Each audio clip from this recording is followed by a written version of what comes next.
Everyone ready? Yes, ma'am.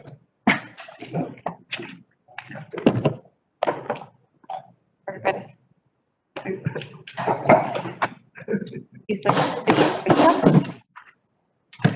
This meeting will come to order.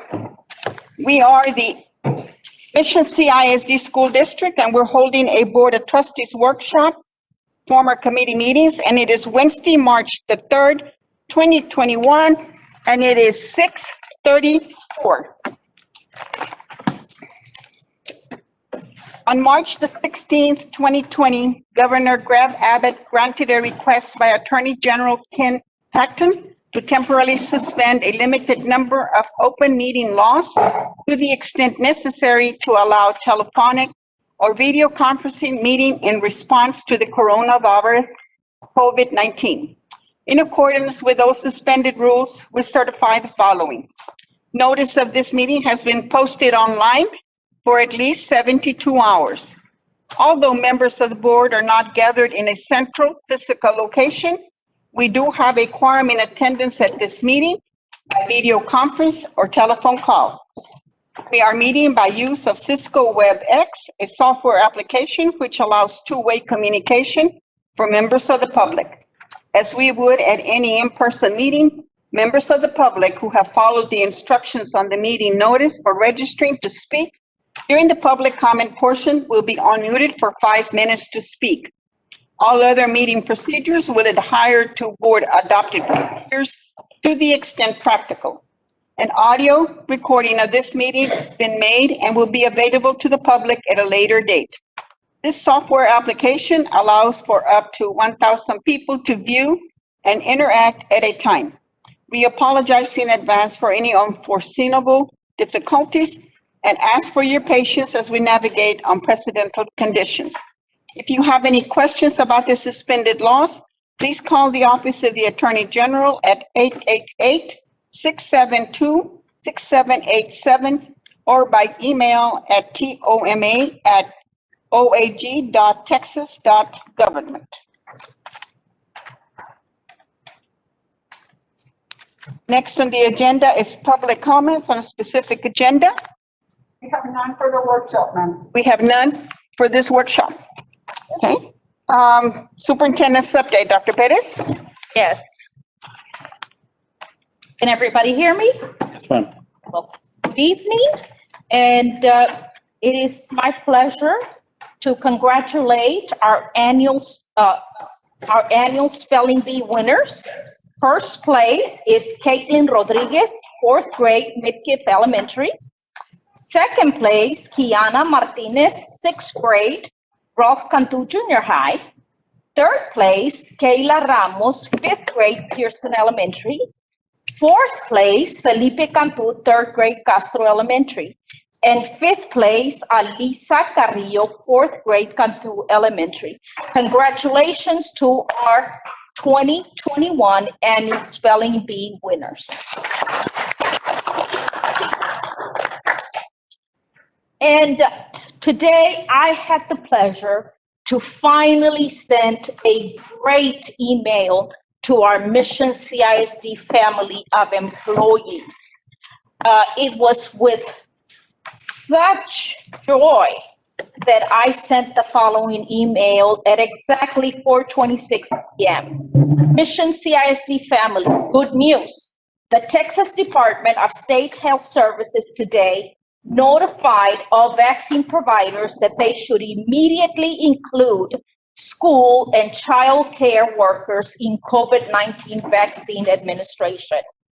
And there was a letter sent last night from the U.S. Department of Health and Human Services to all states. And the most important few sentences I'm going to read.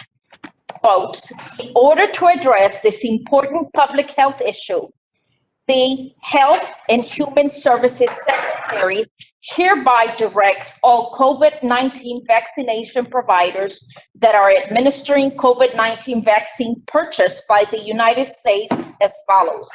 All COVID-19 vaccination providers are directed and required to make available and administer as one of the current eligible groups COVID-19 vaccines to those who work in pre-primary, primary, and secondary schools, as well as Head Start and early Head Start programs, including teachers, staff, and bus drivers. That means all of our staff and those who work as for licensed childcare providers, including center-based and family care providers. So now we have more opportunity for our staff to be able to receive the vaccine. And as you know, it has been a slow process for our county to receive the vaccines. And in a few minutes, we are going to be welcoming Dr. Stinson to provide a presentation on COVID-19 current and future outlook. But before we do that, I'd like to announce, oh, here he is. All right, so Dr. Stinson, please join us as you provide COVID-19 current and future outlook. And Dr. Stinson provides care to our staff and to the community. Welcome, Dr. Stinson. Thank you. Good evening. Thank you for having me over. I appreciate the time you all have spent out here for the school and for everybody else out here in the community. And I was talking to Dr. Bettis this week and last week about, because I needed to find out how we should gear up the clinic, because I know once we start working full time at the school district, it's going to get busier at the clinic. I've been doing this for a long time with the school districts. So we started a conversation, and she said, you know what, this would be something maybe the board would want to hear. And there's definitely been a shift in what we've been seeing with this pandemic, finally. I even had a conversation with Dr. Melendez, who's the county health authority. He's the one that everybody's been hearing on TV and everything. But Dr. Melendez is a good friend of mine. He takes care of all my patients when they go to the hospitals. I've known him for over 25 years. So we discussed what I was seeing, what he's seeing in the hospital, what they're seeing in the county. And we're pretty much on the same, coming with the same prognosis. Now, I feel that by the end of April, it's going to be a very different. We're going to be very different stats here with the pandemic. I can already see the cases since December, late November, have already been much milder, and it's persisted. It's still much milder. They're not as like they were back in summer when we came in. We lost 2,000 people here just in this county, and I was expecting about 5,000 deaths for the winter. That's what it seemed it would be, because during the summer the viruses aren't spread as easy. They like the cold weather, and that's what we've seen. We've seen obviously in the winter we've seen a lot more virus, a lot more spread. The numbers are higher, but the hospitalizations are way down. The intensity of the cases are way down.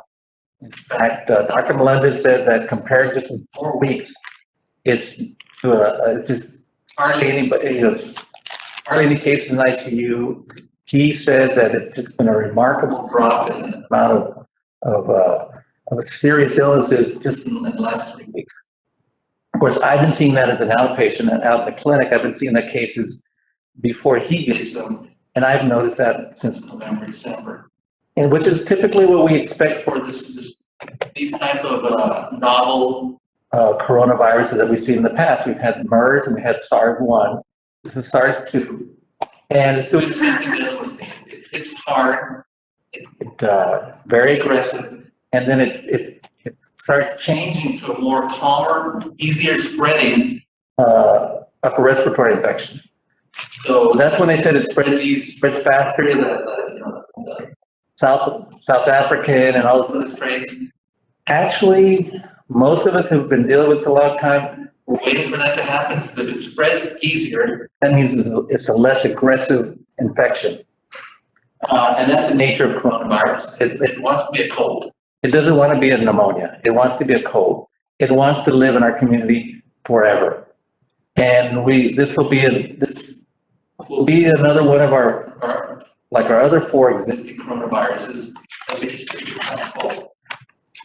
So that's one thing. The other thing is, like Yvonne pointed out, is about we have between the amount of people already vaccinated, the amount of people already infected, and we look at that, comes to about 50% of the adult population that's active. So he says we're pretty much getting to that point where the virus has nowhere to go anymore.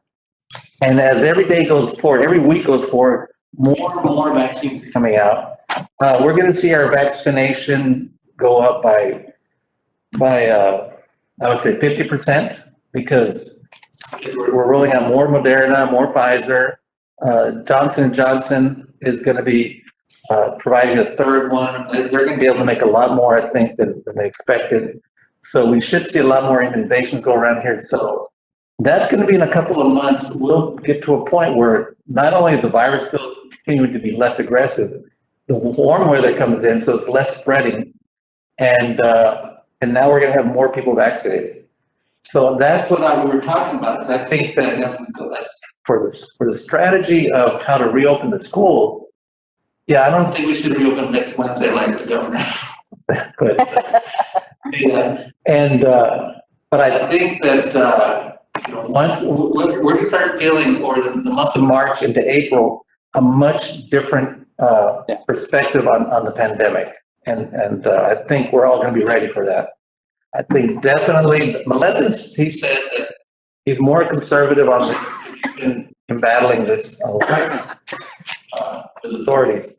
He figured by the end of summer for sure we're going to be pretty much over with this pandemic as the way we had it before. So that's one thing that I wanted to present to you, so you can understand what we're seeing in the medical community. And I know that they don't say much on the news. I think our medical leaders have a responsibility to be very vigilant, and they have to herd the community in a certain direction. And so when they're putting out their message of being very, there's no optimism in what they say. They want to tell us, oh, this could be this and this could be that. I get it. They want to make sure we're all motivated to get our vaccines, and we're all motivated to be careful, and we're all motivated to not go back to what we were doing yet, because we're not out of the woods yet. But and I'm telling you, us who take care of the patients, that's what we're saying. I think I also want to know about vaccines. So I started applying for the vaccines for COVID about over 6 weeks ago. And so I've been ordering my order, and I just ordered 150 because I didn't figure I was going to need it for the school, because back about 8 weeks ago, I figured the school district was going to get, the first vaccines the school district going to get. I mean, we have so many important people that care about our kids, right? I think you guys are going to get right from the list. The letter just came in today.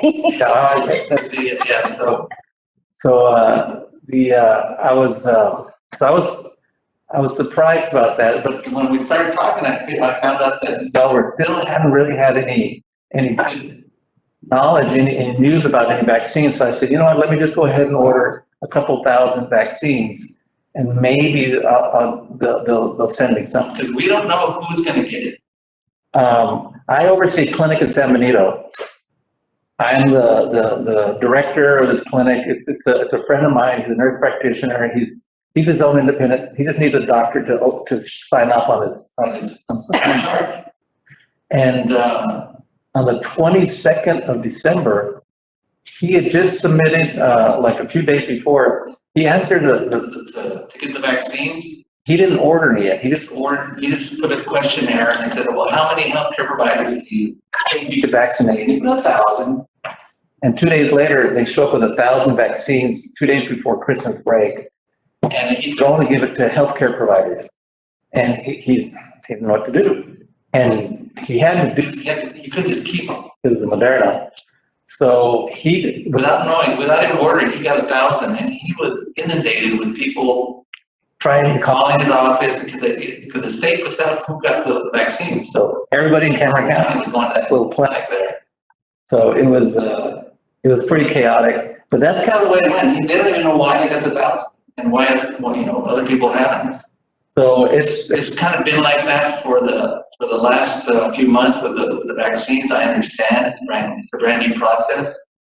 The state of Texas, they're not the most agile of bureaucracies. The Department of Health, they're not used to this kind of urgency. Their Department of Health, they just kind of deal with little things.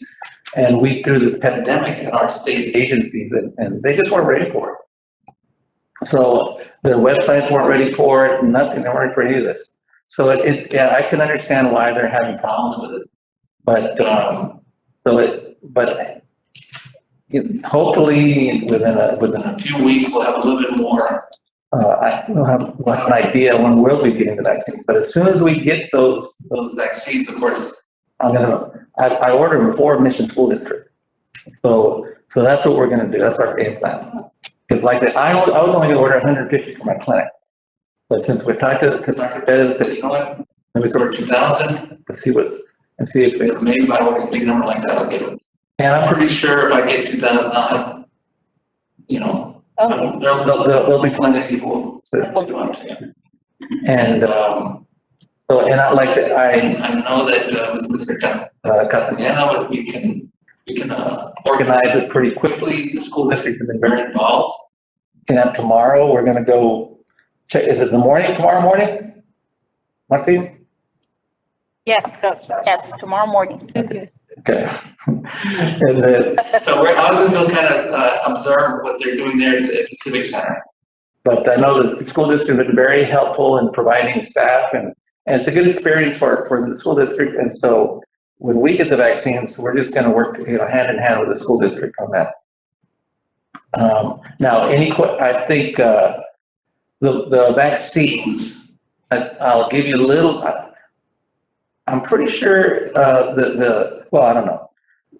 Most of us have heard about the vaccine. They've heard about the Moderna, the Pfizer, and the Johnson & Johnson. Do you want me to give a little overview? Okay. So do I recommend people get the vaccine? Yes, I recommend everybody get the vaccine. There's no danger to getting the vaccine. It's, you don't think twice when you get a tetanus shot or anything else like that, or when you vaccinate your kids. So this is like that. It's not dangerous. They're not injecting any live virus or any live coronavirus into us. The two vaccines that are out there right now that existed actually before Johnson & Johnson, they're only codes that we inject into people, and the code gets taken up by the body, gets into the cells, and the cell makes the cell make spikes. One component of the coronavirus, your body makes a bunch of spikes, and then the immune system starts detecting this and thinking it's coronavirus, and develops an immune system. And so you bait the body to doing that by inserting these little coders. I thought we already had commercial vaccines like this, but actually it wasn't commercial. We've been using the vaccines for 15 years, but it's only for experimental, for Ebola and other Zika. And we've been doing it, giving it to people. We just hadn't done commercially. So this is the first time we've actually got it approved by FDA and put it out there. So it's kind of an experiment, but it's 15-year-old technology. I tell everybody it's kind of like going from the horse and buggy, the existing vaccines we have right now, to a car. This is a way to go in the future. It's cheaper, it's much more efficient. You can, with one vaccine, put multiple types of vaccinations in one. It's just a much simpler, safer way to vaccinate. So this is one good thing the pandemic gave us. It gave us a jump, made us fast forward into a technology that we should have been using probably about 10 years ago. The Johnson & Johnson or the Janssen vaccine is one that is actually they're injecting virus into us.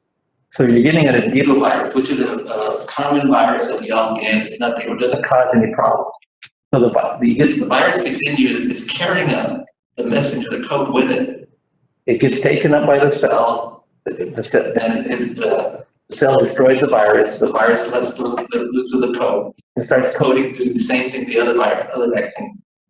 So you are getting a virus injected with Johnson & Johnson, but it is a adenovirus, which is, again, doesn't cause any illness. It's a common, like any other germ that we get exposed to. And it's, so that one is you know, some people are you'll probably hear some people talk about, well, it's a virus, but it's not the coronavirus. It's just a virus carrying an extra protein with it that's gonna deliver the message.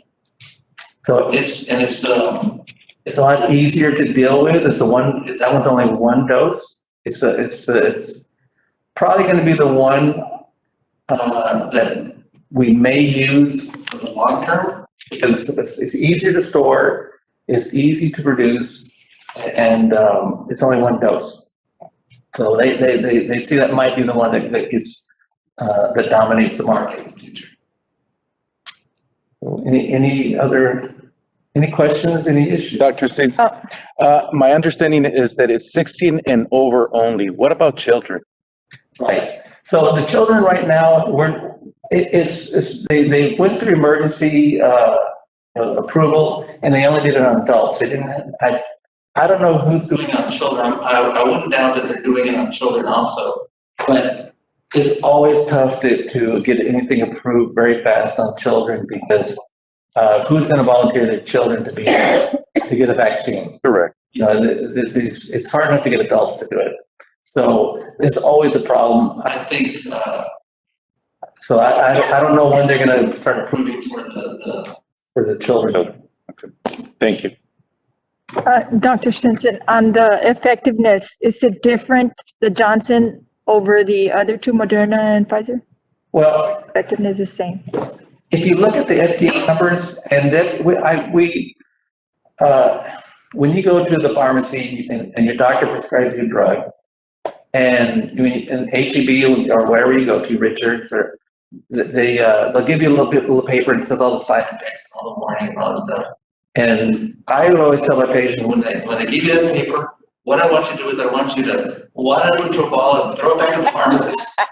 I'm not to get, but because that has all the FDA data on there. And so the FDA data is very limited data. It doesn't show the real effect of what we know about it. So the FDA data shows, you'll see numbers that are 87% and 95% and this and that. Grain of salt.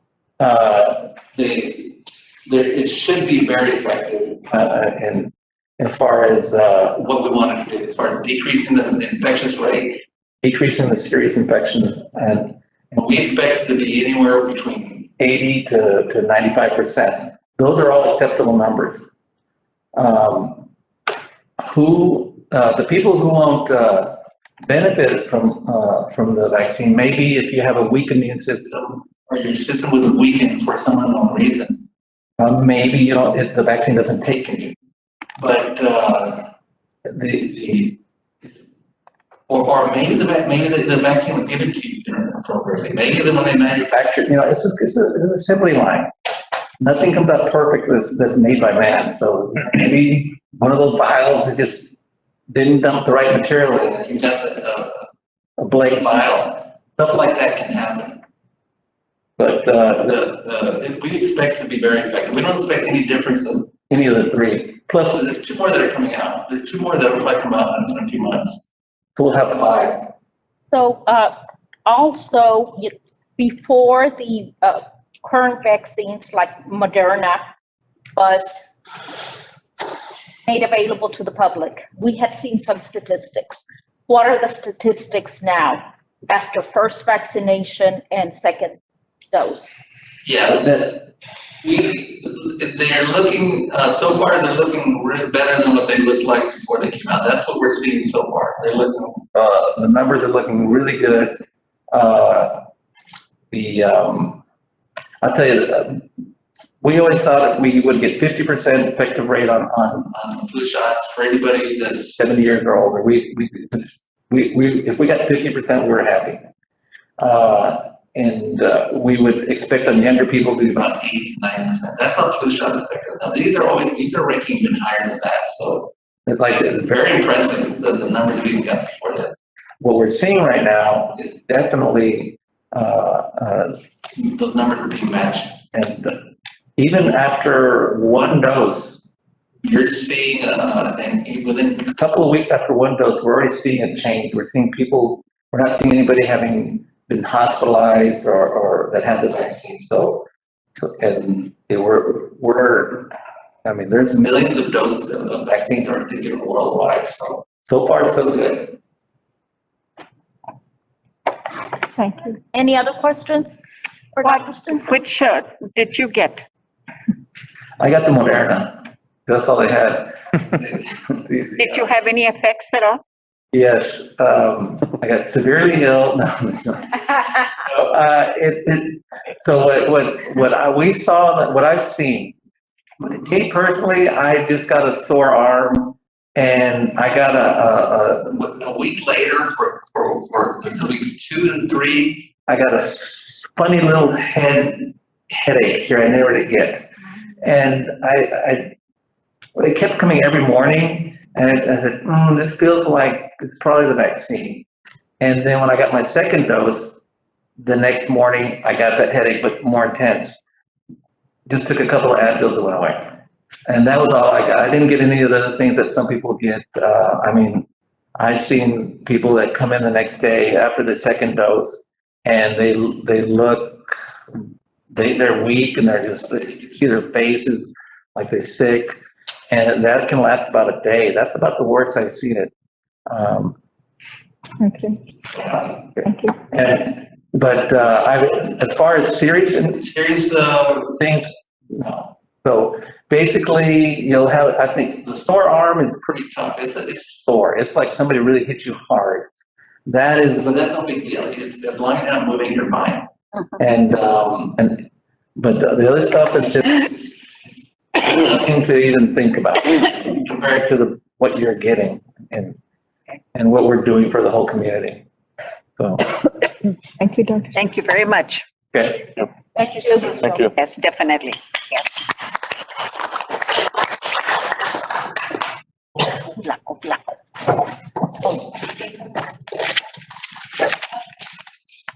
Well, based on the data that Dr. Stinson talked about and the great outlook that we are experiencing, we are very happy to also announce that we are going to be providing a phasing transition to in-person learning, which means that the Commissioner of Education has told us that we can require parents to send their children to school if they are struggling or remote instruction is not working well. But before I go into the phasing transition to in-person learning, I just want to go back and provide the rationale as to why we went into remote instruction and continued with remote instruction. Why? Because our area, the Mission area, and we are a consolidated school district, which encompasses the city of Mission, Alton, and Palmhurst. Our area was and continued to be the second highest area of COVID-19 in the county of Hidalgo. And we understand that it is a personal responsibility to follow all CDC guidelines. However, our whole community is also at stake. In looking at the statistics of underlying conditions in our area, in our community, and in our school district, there is a huge percent of about 80% of the population that has underlying conditions. And that is the rationale why we had to go into remote instruction and continued with remote instruction because of the COVID-19 environment data. And the data is always available on the county website. However, we know that we must do something different for our children, not only for those that are falling behind, but for the children that for some reason, remote instruction is not the best option as well. So we are going to begin to transition students to in-person learning beginning Tuesday, March 23rd. And we spoke with our campus administration last Friday. Prior to that, last Wednesday, we had an opportunity and we did have a professional learning opportunity with our board of trustees, and we had that conversation as well. So we will begin to transition students to in-person learning on Tuesday, March 23rd, with an emphasis on transition grades. 12th grade students. Why 12th grade students? Especially those that need to recover credits. Right now, we have about 100 students at each high school that have been recovering credits. But we also have some students that may have fallen behind. So the opportunities on that week will be for 12th grade, 9th grade, 8th grade, and 5th grade, because those are the transition grades. 5th grade going into junior high, 8th grade going into high school. And then, of course, freshmen going into 10th grade, and 12th grade going into the workforce, into college, into their careers. That doesn't mean that we cannot bring other grade levels as well. Now, the opportunity will be available to all students because all students have the opportunity to come in at any time. So we're going to be facing in these critical grades for students that are having difficulty academically or are not engaging in remote virtual instruction. The students are being identified and their parents are being contacted. Although the identified grades will be a priority at the beginning, other grade levels also will be phased in after March 23rd. At the high school, we will focus on students that need to recover credits or end of course. At all grade levels, we will identify students that will also need to take the state assessment, the STAR, or the end of course state assessments. And in the weeks to follow, we will begin to also gradually facing other grade levels. So we will continue to prepare to welcome more students to face-to-face instruction as the days go by. So campus leadership teams are developing action plans for the phase-in transition to in-person learning, which includes targeted grade levels, programs, and or student groups. They are also identifying the number and names of the selected staff members, including teachers that need to provide the targeted instruction on campus. Educators are essential workers and will need to report to campus as needed. And that has been something that has been communicated since the very beginning of the year. So educators are essential workers and will need to report to campus as needed to provide in-person learning. If a teacher or staff member cannot report to their assigned duties, they will continue to be referred to human resources for assistance. At this time, we're tentatively capping class size 9 to 11 students per classroom. However, please note that the Texas Education Agency has not provided a cap. It states, where appropriate, continue physical distancing. So the suggestion is that we physical space as much as possible. So campuses will identify students per class. We will continue to plan to conduct students and staff temperature checks, staff COVID disclosure form reviews, student checks. We also have ordered desk shields for every student. We have all personal protective equipment for staff as well.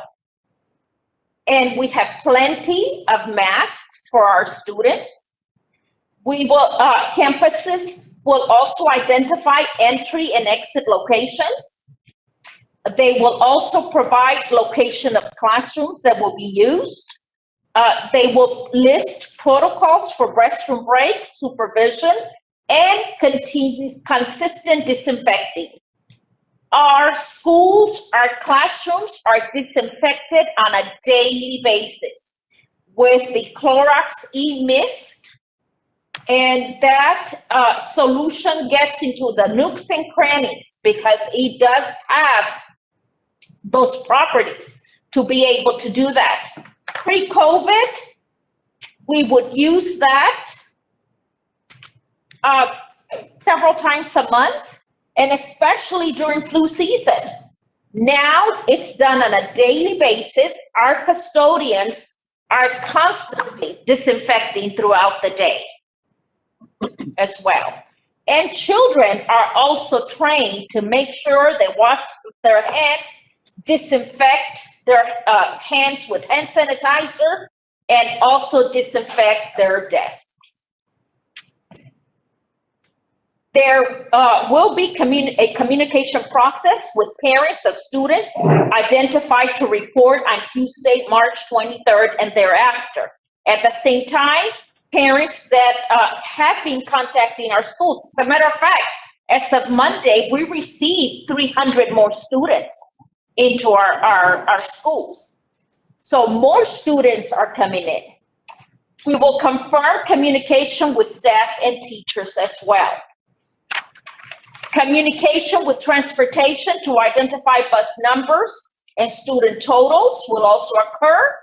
This will be provided to us as of March 10th to allow the transportation department an opportunity to coordinate bus routes and number of bus drivers needed. In addition, the child nutrition program will be provided with the expected number of students who will be reporting on Tuesday, March 23rd and thereafter. And that information will also be made available by March 10th. Coordination of breakfast and lunch distributions will also be continued.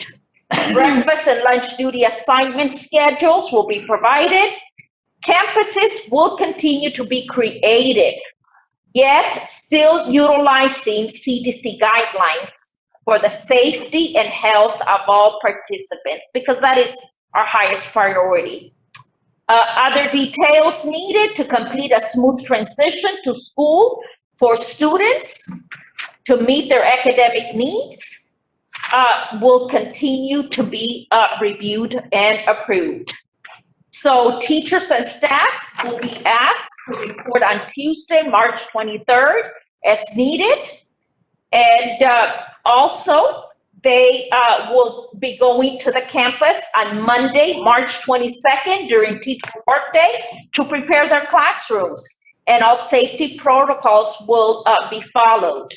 Campus principals will begin scheduling grade level or content area staff meetings beginning next week on campus. They will be following all CDC guidelines with emphasis on wearing masks and physical social distancing. And this will allow all teachers and staff to continue transitioning back to campus. Now, we know that other school districts do different things.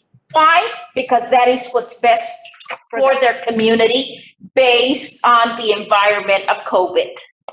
We have taken a very cautious approach based on the data that's available to us.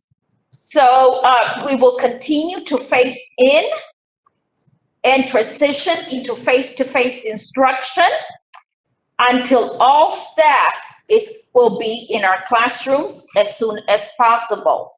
We have been bringing back all curriculum and instruction staff and at the administration buildings. And we are continuing with all divisions as well. So communication will be key. So those key grade levels, those are the grade levels, 5th, 8th, 9th, and 12th, beginning March 23rd. Then after that, within the next week or so, another grade level will transition and so forth until all grade levels are transitioned. Of course, you know, the Texas Education Agency has told us that we can require and meet with parents whose children are having difficulty with remote instruction, participating, or are struggling academically. However, the opportunity for students to come to face-to-face instruction will be available to all of our students. So we want to make sure that we do a cautious phase-in approach to make sure that we continue to follow CDC guidelines. That is the reason why right now we've identified the grade levels for March 23rd. We will be sending communications to staff and parents as well. So as you can see, the future looks great. And what we're hearing from our central office staff, that especially curriculum and instruction, that our director started coming back, 3 weeks ago or 4 weeks ago? About a month ago. About a month ago. And we had coordinators that started this week, and they sent their children to our schools, and they said that children love being back in school, that they had a lot of fun and testing. Kids coming for testing. Also, we've had a lot of children coming in for testing for TELPAS, and also the same thing that we're hearing from their parents, that the children go back and tell them about how clean the environment is, how the teachers are emphasizing to sanitize their hands, clean around their area. We utilize the desk shields.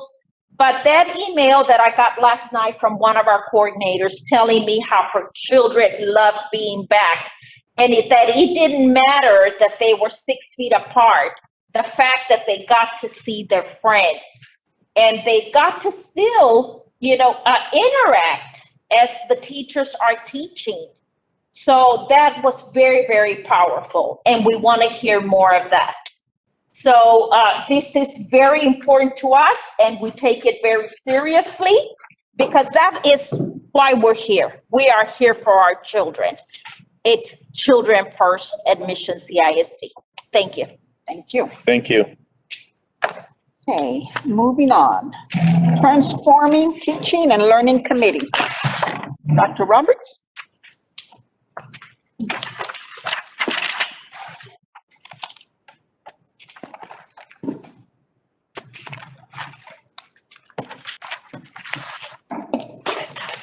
My presentation up. Thank you.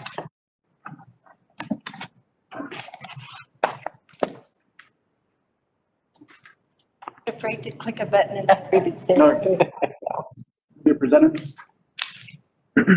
Well, good evening, members of the board, audience. Sorry, thank you.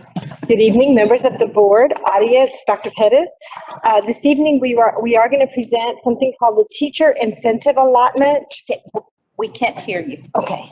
I think you have to get closer to the mic. Got a very soft voice. Mask off. Share the presentation first. Yes. Which one? I got, oh, yes. Yeah. The child nutrition? Oh, Okay. And get that. you can just go ahead, just as long as you're close to the mic. Yes, sir, thank you. Good. That's the mic. You test? Test, test, test. Test, there we go. There you go. She has it. Very close. You know what? Dr. Roberts, do you have? Yes, it's right there. That's Do we need that one? You do have this presentation. I did, just in case you do not give you the time. Oh, no, we have that one. Vinny's talking about. It's the packet that says curriculum and instruction, and then if you just turn the page, the presentation is there. Okay, thank you. She was asking about that.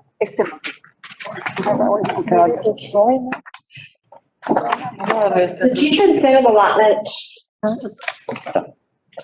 Roberts, wait. I can give you. What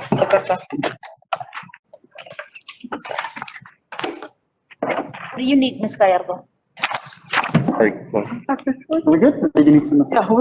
I don't know what that is. What is that? No, we don't need that. It's on the agenda. It's just she was asking. I made a packet so that it's inside the packet that I passed out. So it should be the first one after the cover sheet. Thank you. Ms. Gallardo, it's.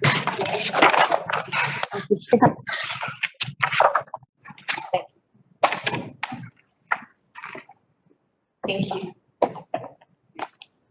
The teacher incentive allotment is part of House Bill 3, you know, where the legislature did make some major reforms in education. And this is a good thing that came out of House Bill 3, as well as other things for educators. This is a teacher pathway to a 6-figure salary. With House Bill 3, the legislature wanted to make sure that teachers had a way of earning a 6-figure salary, because they want to keep your highly qualified best teachers in the classroom. And as we all know, what happens is teachers begin teaching, and they go on and get their masters, then they want to move into administration or a higher paid position within education. So one way that the state has come up with is this teacher incentive allotment. The TIA, teacher incentive allotment, is not a grant. It is something that is fully funded by the state. And that's what I'm going to present to this evening on. Some districts, a few districts have already started, but Mission CISD would like to apply for cohort D. Cohort D, the application is due April the 15th, and we would spend a year with data collection, and then certain teachers would qualify.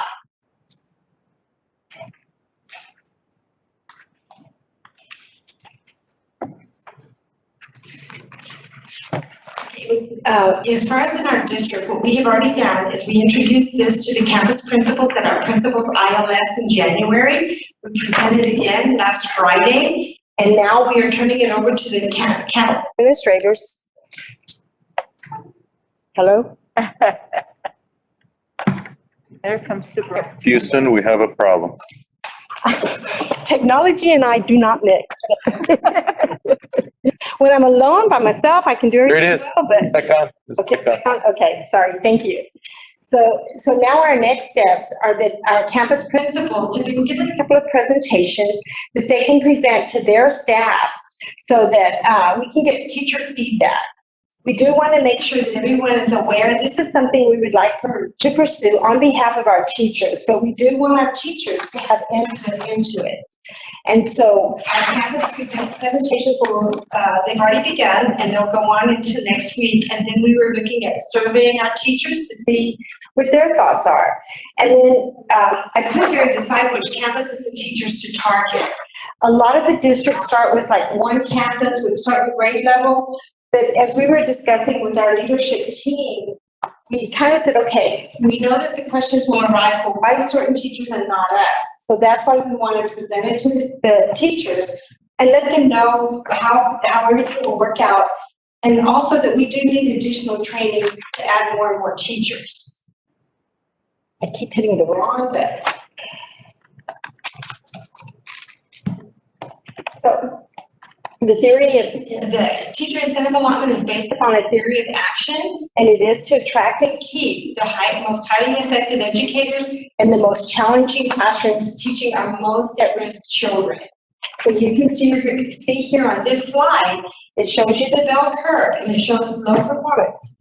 So what the teacher incentive allotment is based upon two items, two things that must be included. That is your student growth and teacher observation score. It is, the TIA is dedicated to recruiting and supporting highly effective teachers.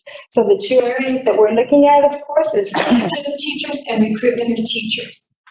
And of course, the state wants a goal to ensure that teachers have a realistic pathway to a $100,000 salary. One of the biggest challenges we're facing now, and of course we all know, we've heard of CCMR, we've heard of all of the industry-based certification. We have lots of pathways for our children in high schools, but unfortunately, education doesn't seem to be a pathway that a lot of children want to pursue anymore. So in a survey conducted by ACT and SAT, only about 4%, 4 out of every 100 children in high school want to become educators. And that's kind of, those of us that are educators, that breaks our hearts, you know, to hear that, because we know that education is the one thing and the one way we can impact all children. When parents were surveyed, way back before, you know, it was such a noble profession for children to go into education. And if you look at the chart in 1969, 75% of the parents said, yes, I want my child to become a teacher. In 2018, that was down to 46%. So one of the other reasons we want to make sure that teachers are, you know, well respected as a profession, which they are respected, but for some reason, children are not choosing to go that direction. As we pursue teacher incentive allotment, I will let you know that it is a massive application, but I want to go over key points of it. And every area, there's 7 factors that I'll review. It's very in-depth. But the first one is that districts have to develop a local designation system. And we have to have a way of identifying teachers as recognized, exemplary, or master's teachers. For every teacher that is part of the TIA, if they meet the criteria between teacher observation and student growth, they would be eligible for anywhere from $3,000 to $32,000 a year paid by the state. These districts will receive funding for each teacher who works in the 2 areas that the state is targeting, are rural areas and lower socioeconomic campuses. And so we will not qualify for rural, but we will qualify under the lower SES. 90% of the money has to go to the teachers, and then 10% can be kept for professional development or training of other teachers to become part of the TIA. It is a partnership that the TIA has with Texas Tech. So one of the big things we always hear when we talk about statistics about validity and reliability, it goes through a massive calibration process. And we have to make sure that our data is valid, reliable, and everything that we're submitting is valid and reliable. Texas Tech would do that for us because they'll show us yes or no, you can be part or you cannot be part. And once a teacher is identified as recognized, exemplary, or masters, then that identification goes on their SBEC certificate for 5 years.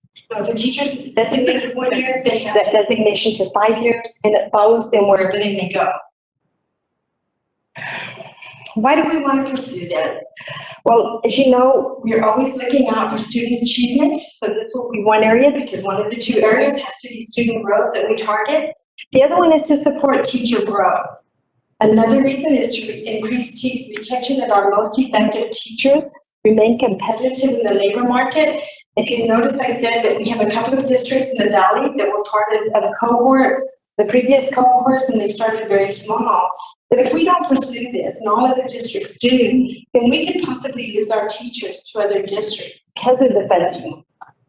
We want to make sure that we increase equity of the access to the most effective teachers.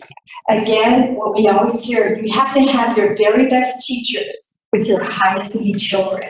And that's where the equity comes in, and that's why it's based upon like your lower SES or your rural areas. It is also an opportunity to strengthen our current evaluation system, because even though we all feel like in Texas, we use something called T-test for our teacher rating. We all say, okay, we have our certification, we can appraise, but we have to look at calibration, because we have to be able to take away that subjectivity and 2 teachers go into a classroom, 2 appraisers go and observe a teacher. that their rating should be pretty similar. And across the state, they found that that's not happening. So that is one thing that we were doing, and that's why we need time. We need to apply, but we have to take the time to do lots of training. And then this is another way for us to use state dollars to reward our teachers. One of the things I think that we're all very proud of is when Dr. Pep started and support services, Mrs. Garcia, one of the first things that y'all may recall is that we had such a big salary gap amongst our teachers, and that has now closed. We don't want that to increase because of something such as teacher incentive allotment, that we're not offering that opportunity to our teachers. Again, the 3 levels for teachers are recognized, exemplary, and masters, and depending on the teacher observation protocol and the student growth, that's how they would get recognized, exemplary, or masters. If a teacher is nationally board certified, they automatically start at the recognized level, and I'll talk a little bit about that in a few moments. So the district designation system component has to consist of teacher observation. Whatever observation protocol we use, we could use Marzano's, we could use a different one, but the state is requiring us to align it to T-tests. So we're proposing that we just use T-tests because that is what we currently use for our teacher appraisal. T-test stands for Texas Teacher Evaluation and Support System. On the T-test, there were 4 domains. The 2 domains that we would be looking at primarily are the ones impacting instruction and the learning environment. Domain 1 is planning, which we would not consider that part because it's not something that when you go and you observe at that time. So we would look at domains 2 and 3, instruction and the learning environment, then student performance. Now, student performance could be pre and post tests based upon STAR or any other criteria. Where we have a pre and post test, it could be student learning objectives, which I'm going to review in a few minutes. And then there's something else called value added measures, where you take the student's data across 5-year time span, and that you would measure against that, or portfolios. So and our committee has been working on this. We would like to propose that we use pre and post test for the first year, and then move into student learning objectives. In the green, you'll see optional additional factors, and this is where we want to also use domain 4 of our T-tests. So we would be using domains 2, 3, and 4, whereas domain 4 would only count 10%. What's really critical is that the teachers that become a part of the teacher incentive allotment, that they're kind of competing with each other in a way, but we don't want them to go to their classroom, work with their kids, close the door, and not worry about the team. And so that's why we wanted to include this part on the additional factors, because 10% would be them being teacher leaders on their campus, helping other teachers to reach the next level as well. This is from the Texas Education Agency, which does show in blue, those are your intern and probationary teachers. And then on the side, you can see the economically disadvantaged population. So if you notice that your newest and least experienced teachers are usually placed with your most highly at risk, lower SES students. And then moving along, the orange is your 3 or more years. And then of course, as you move to a higher economic status campus, so to speak, that's where teachers want to be sometimes. And if we think about our district, I will stop and say, if we think of our 14 elementary campuses, we have a campus men's, they have about 68% of their children that are lower SES. Teachers at men's would qualify. However, if you think of Wade's, who has 97% of their kids as lower SES, with all other variables remaining constant, a teacher at Wade's would have the potential to earn more because the kids are much more highly at risk. This next slide shows you the different tiers that the state has set up. And so they have 5 different tiers, and what this is based on how much money you can earn being recognized exemplary or masters. The next slide shows right here toward where we are, you'll see a lot of the population is color-coded green. That means that our students would fall into tier 5. most of them. But what happens whenever we work with the teacher incentive allotment, each child will be given a rating of 0.5 all the way to a 5, so that you would take that population of students and you would check the growth of each student, and that's how part of the calibration of how much the earning potential would be for that teacher would be based on which tiers those children are in. Rural and not rural, of course. We really are not in a rural area, so that would not be something that we would have to consider. Now, how does a teacher qualify for the allotment? One of the big things is that it has to be a classroom teacher. So they have to be coded as a teacher. I mean, it could be an inclusion teacher, it could be any other teacher, but they have to be a teacher. Like if they start teaching and they become a recognized teacher, they move to counseling or administration, they lose the incentive allotment. It has to be somebody working directly with the children and identified as an 87 on their coding. They also have to be certified, and they have to have at least 1 year of service as a teacher to qualify. Now, there are two pathways that can be followed for getting recognized, exemplary or masters, and one is through the national board certification. I just wanted to mention this because I know that I've had a couple of teachers that have asked me, how important that was. It is one way they can become recognized, but they don't need national board certification. To get national board certified, there's 25 areas across 16 disciplines, and it is almost like getting a master's. You have to go through studies and you have to submit at least 3 portfolios, take an assessment, and pay money along the way. So it does cost you around $1,900 to get that certification. But so if teachers have that, or they come into our district and they're already part of the TIA, that money still comes into that campus that they're at. But for the most part, our teachers are good, solid teachers. They don't need that certification to be able to earn money through the teacher incentive allotment. Our pathway that we're looking at is the local district designation system. The requirement that the teacher incentive allotment has is that we have a strongly calibrated teacher observation system.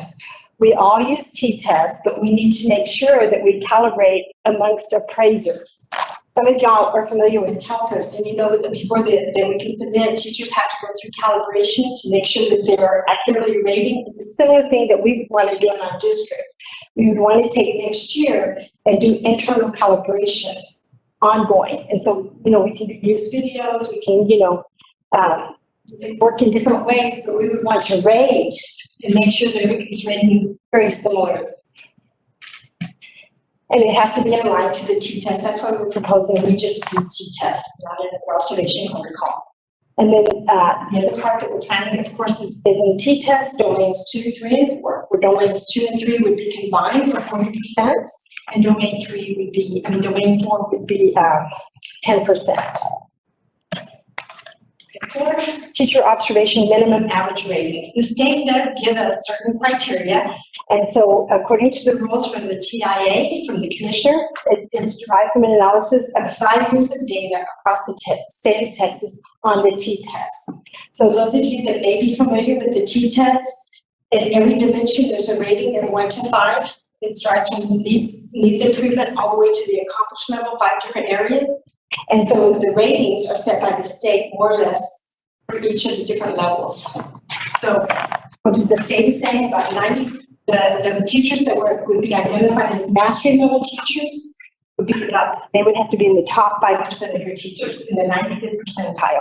Exemplary would be 80th percentile, and for recognized 60th percentile. So what does that mean? It means that only about 33% of our teachers would qualify in one of the designations. The scores are derived from the domains and reflect a possible percent. So for example, in our domains 2 and 3, you can see on this chart, they would have to have an average of about 3.7 or 74% of the possible points in those 2 domains. To be recognized, exemplary would be 3.9. And mastery would be 4.5, and they would have to be at least proficient. Proficient is a 3. This next slide shows what the state is saying would be the scores that we need to be attained in each of those domains. Those dimensions, every domain has dimensions under it. So domain 2 has 5 dimensions.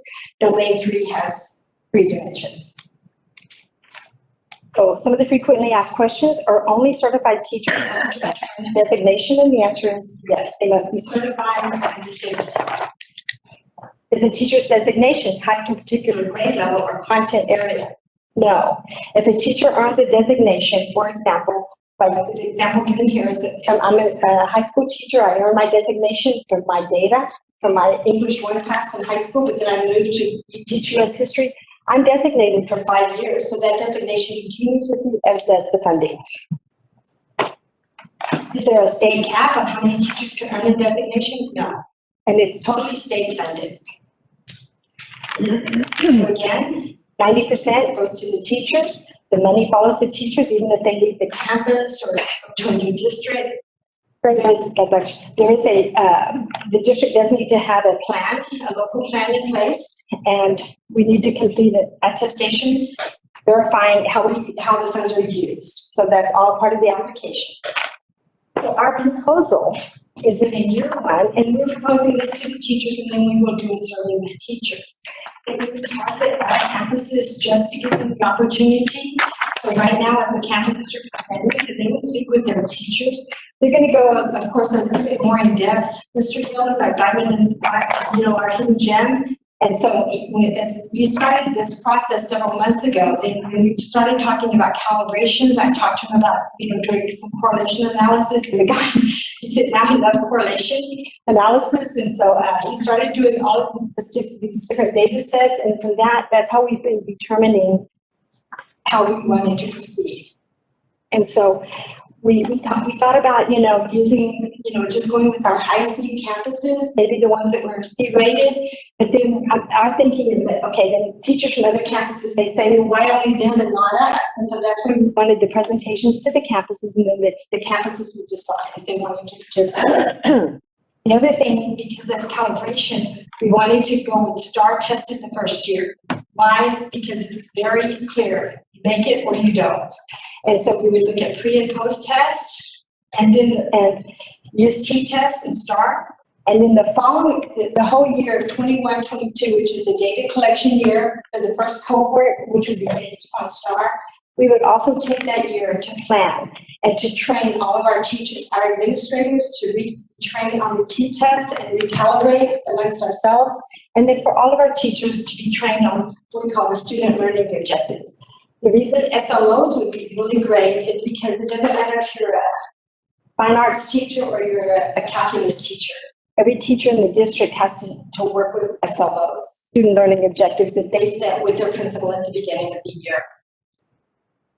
So these are just the 2 growth measures that we're considering. And so on the SLOs, again, it's something that the teacher develops with their campus administrator, depending on what that campus's highest needs are. And then what would happen, they develop that SLO at the beginning of the year, but all along the way, every meeting, PLCs, meetings that they have with their principals, they would be checking the progress against that SLO to make sure that there is growth.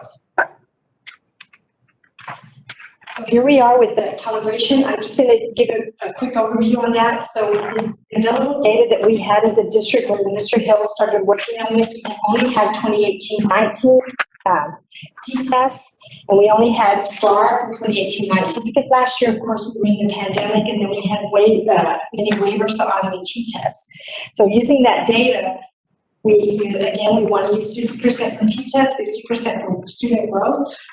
But using that data, he looked at and ran all the data in different scenarios on the first benchmark compared to the teacher evaluations. And it was very interesting because the very first set of data that was run was with teacher appraiser scores. And so like the lower the score was a red, then went to yellow, then to green, then to blue. Okay, so when we know we have A campuses, we have C campuses, right? And so looking at that data, it's color-coded at a glance, you can see, okay, wait a minute, maybe this appraiser rated a little bit too harshly because they're at A campus, but their ratings were in a red. So that helps us to realize it has to be calibrated. And so that's where all of this is started. So this is one of the scatter plots that shows you where the scores would fall between the campus rating and TIA measure. So again, we're looking at 21-22 as a data collection year. And 20, and then that's the year that we also train for phase 2.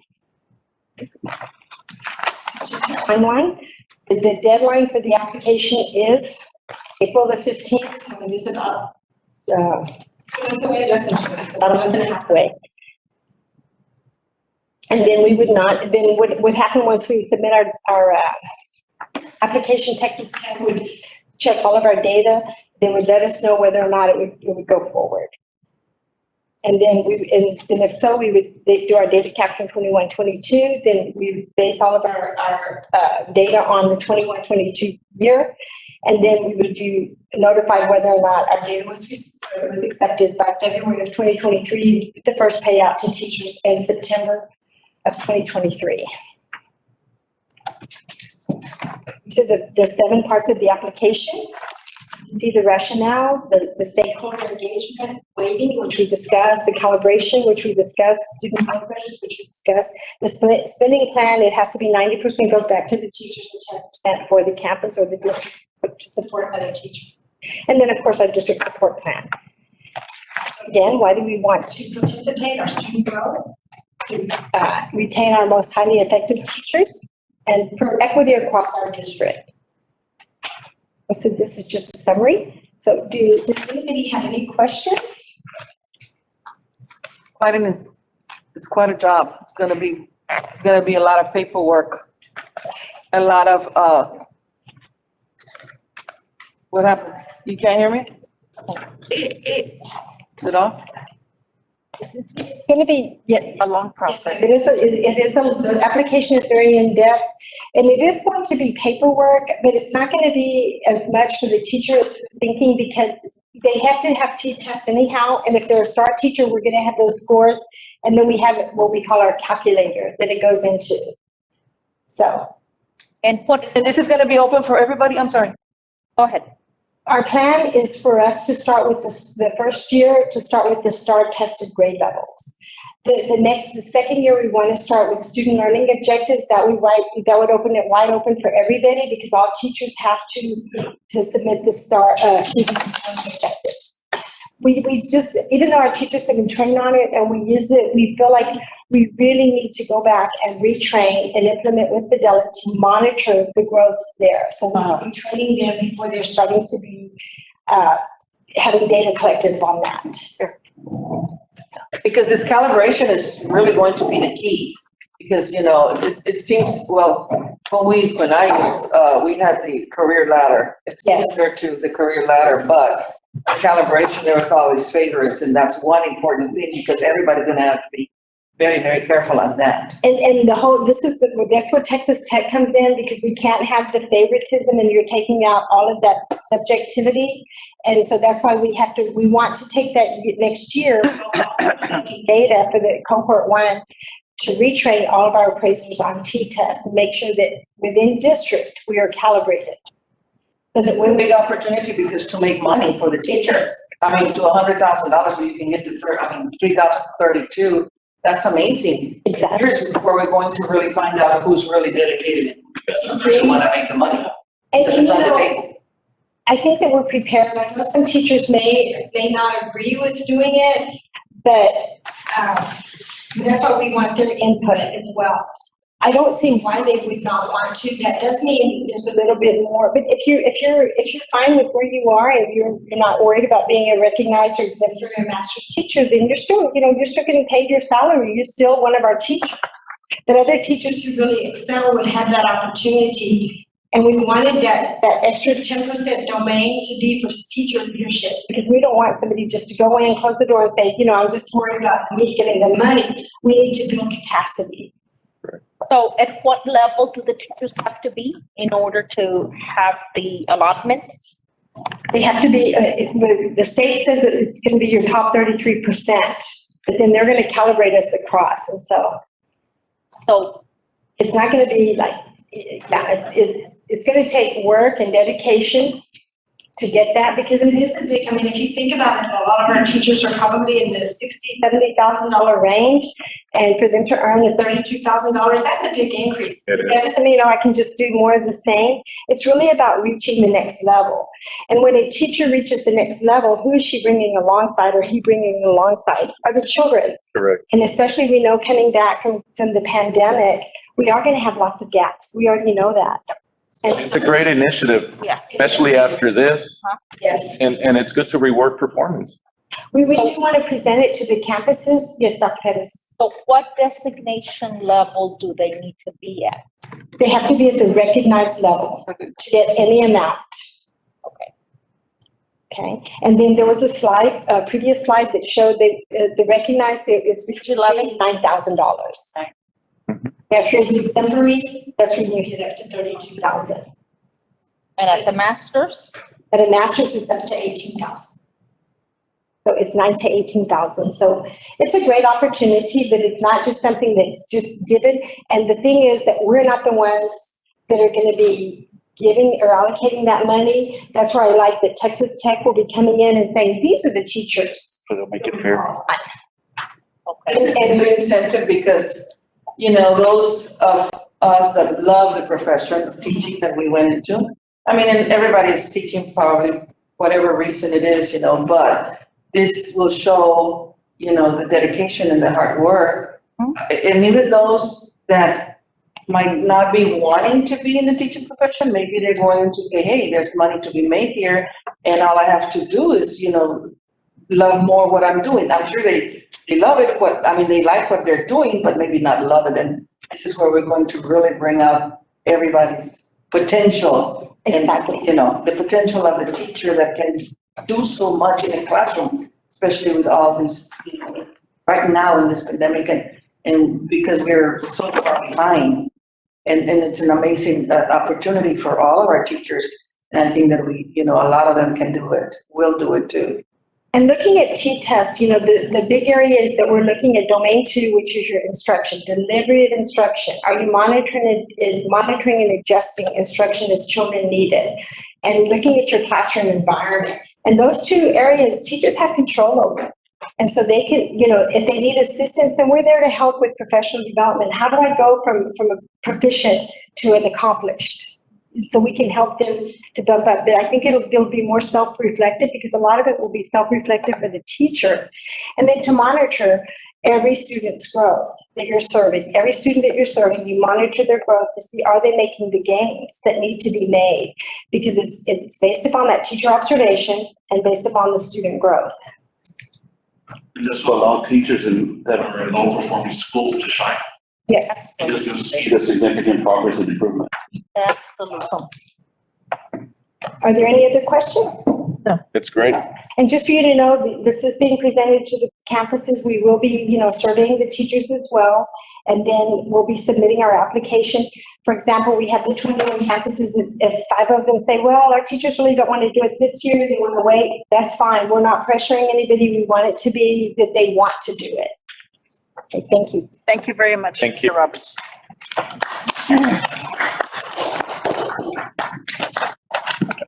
Sorry. I'm not GT, but I am I'm all over the place with my stuff. So the next item on our agenda is going to be the waivers for the week of, sorry. I have one more presentation.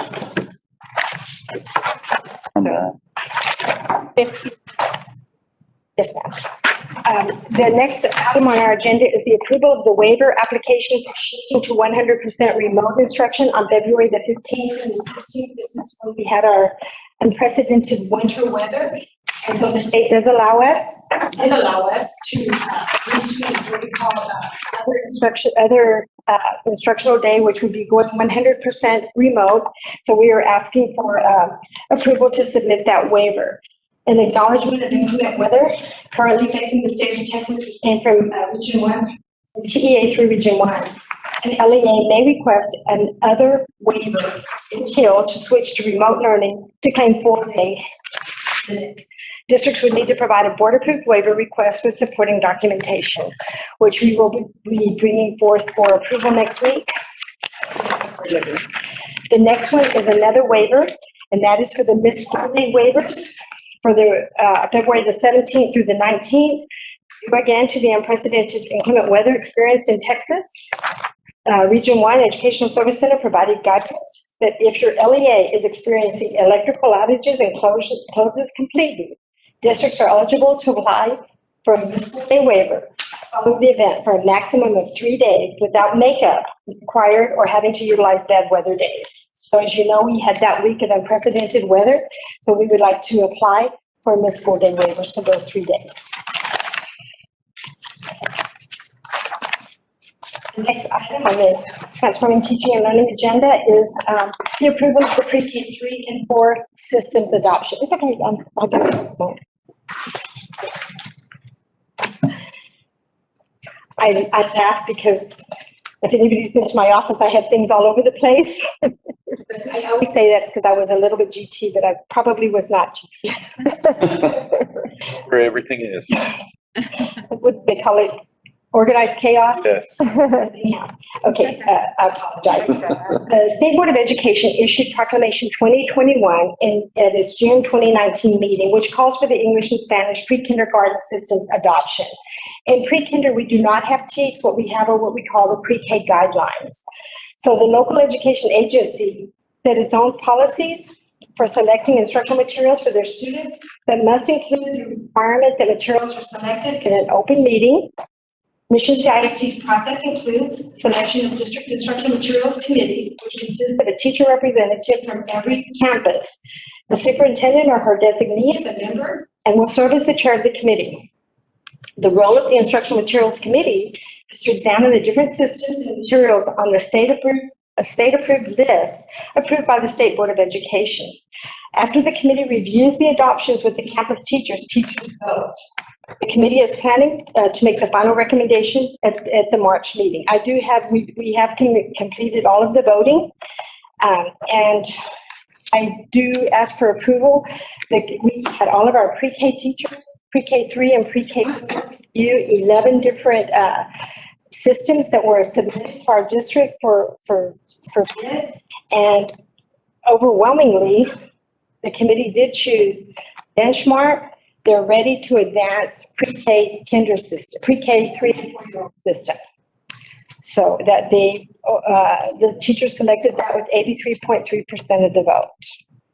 So I would like to move that with your approval. Any questions on that adoption in English and Spanish for pre-K 3 and pre-K 4? Want this done next Wednesday. Yes, ma'am. Ready. Okay, can we put on consent? May I put the two waivers and the pre-K adoption on consent? Okay, we do have one more presentation this evening, and I have Coach, I call her Miss Coach Carrillo on standby with me. But this evening, we do, once a year, we have to bring before you the SHAC, the School Health Advisory Committee reports.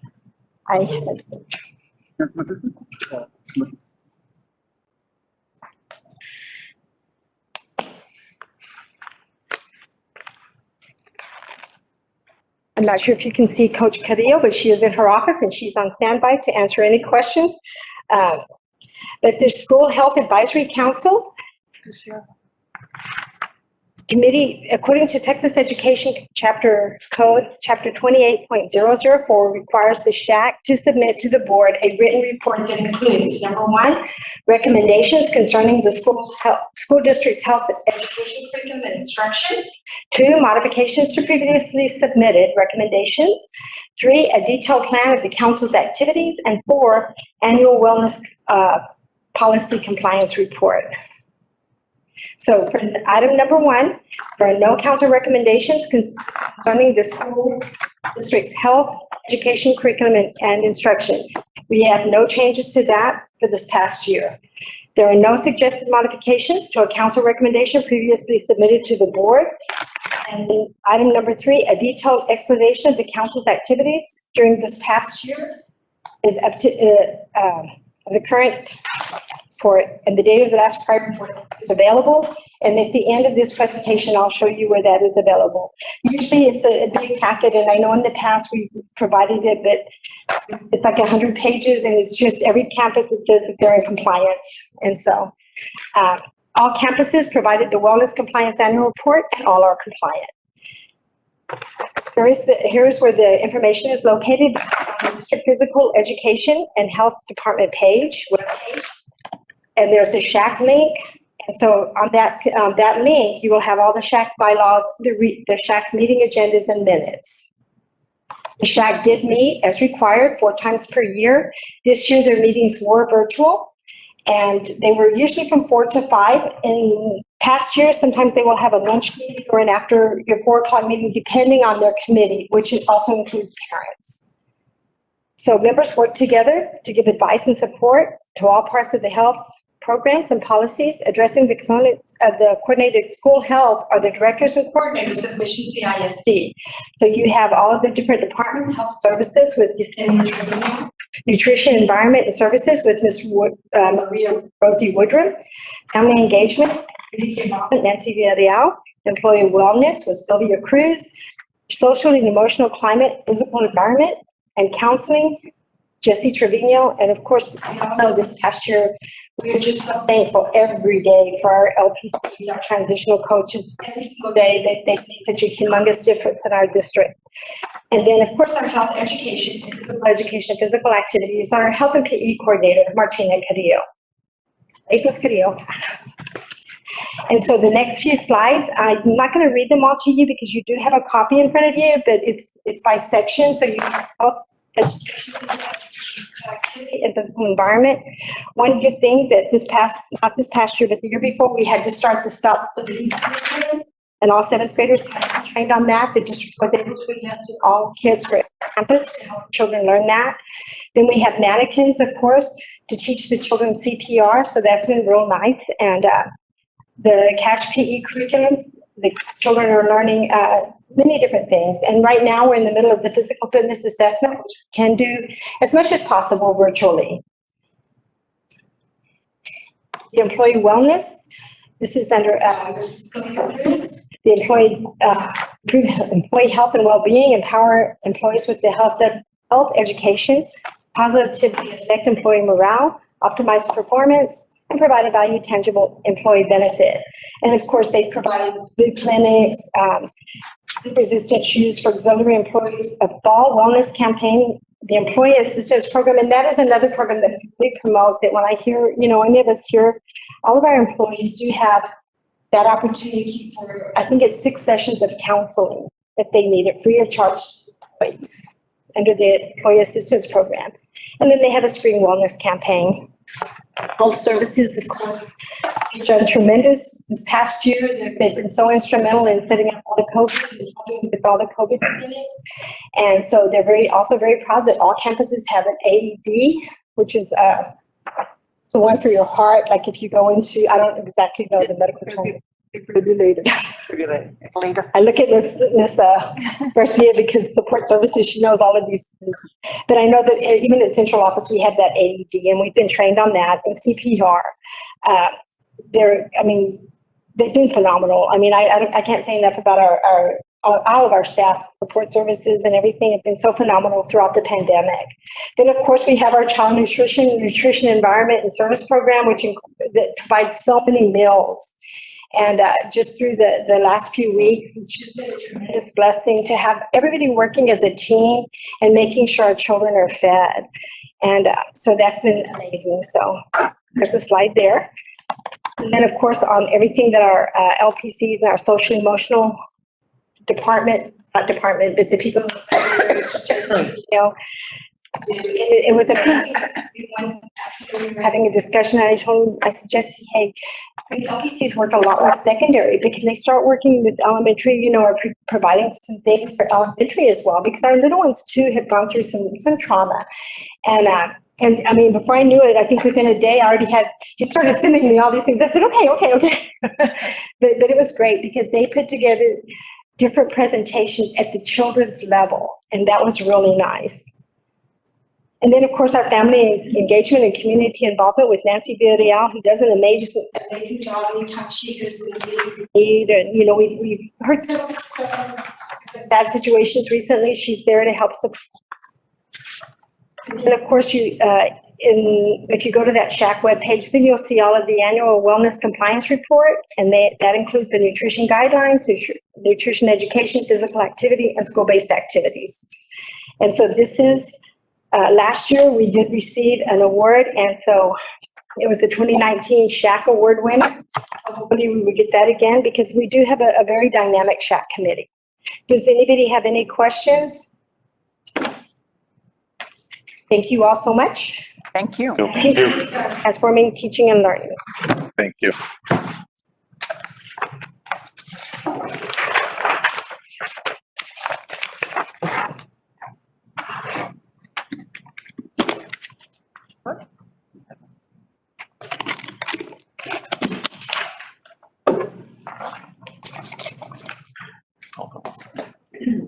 On our agenda is Facilities and Environment Committee. Mr. Rivera.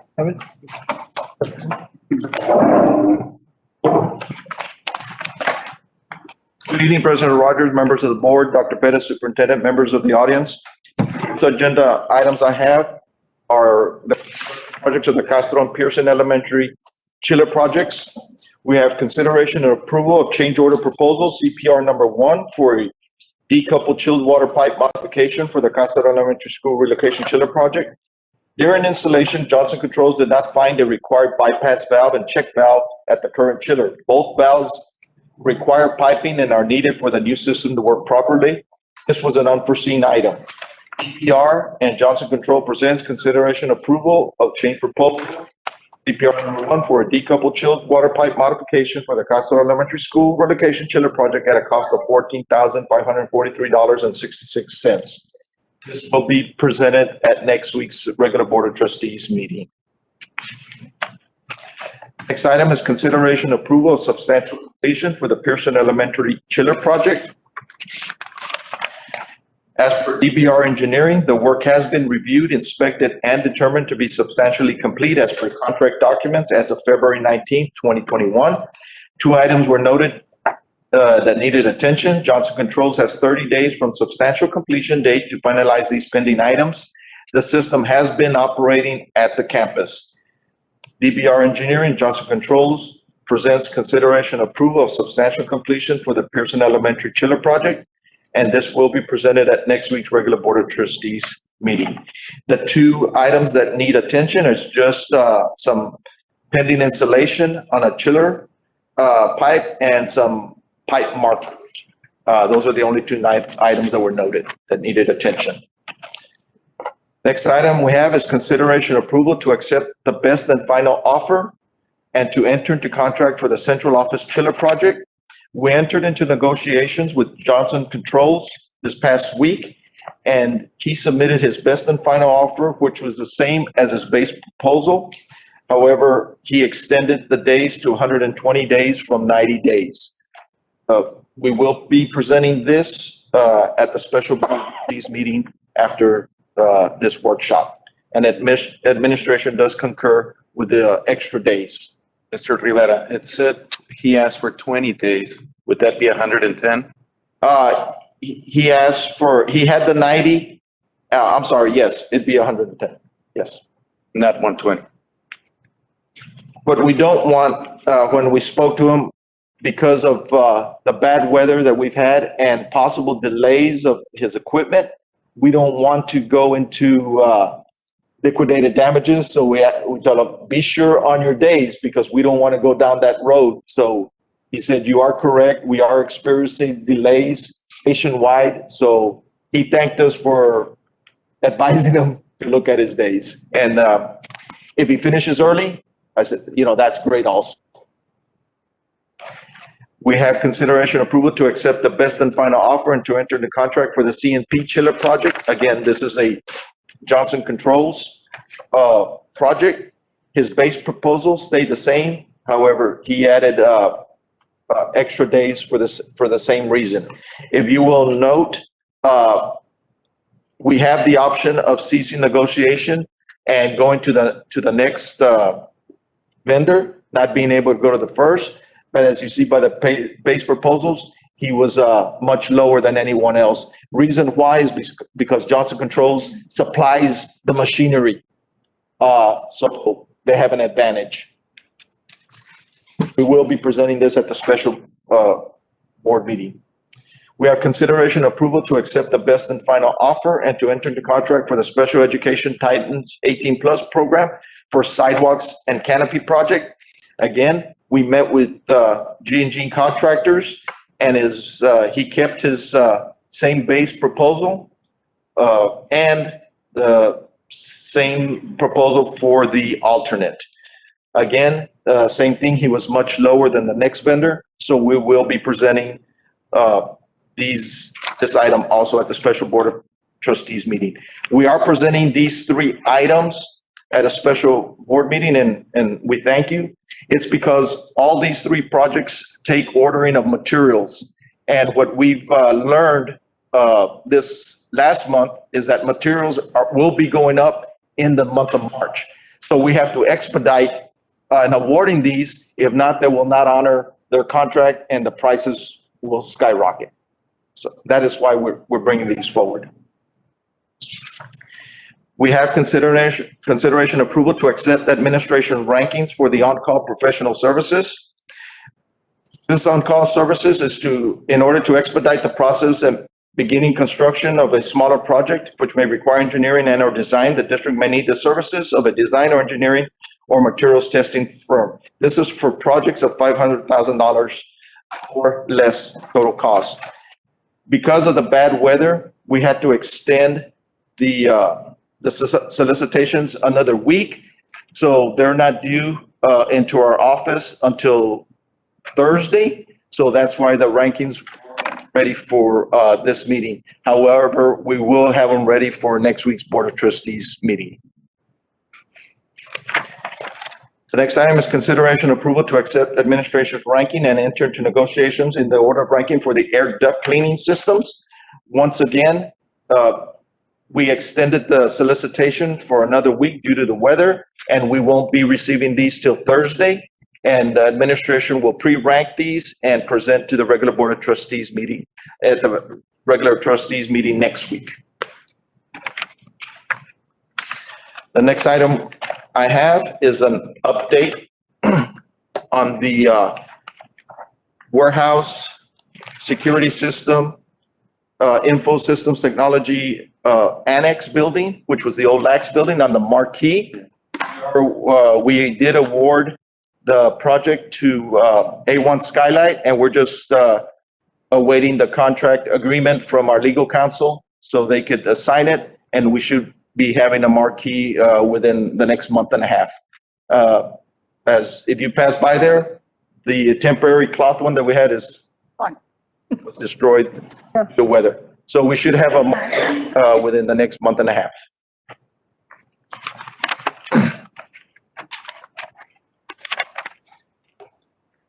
Next item I have is an update on the Mission CISD Vestibules project. These are vestibules at 6 of our campus, elementary campuses and middle school. And this is like similar to what Escobar Rios has, the glass front, glass enclosures, the doorways.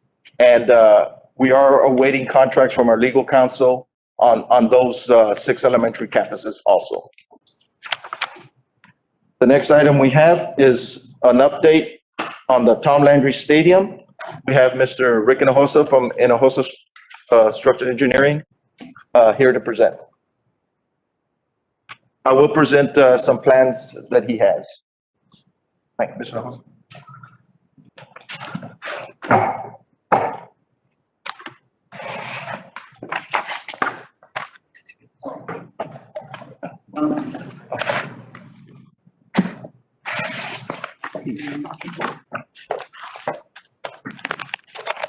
TV board members, Dr. Pettis. It's just an update that I have. We've completed.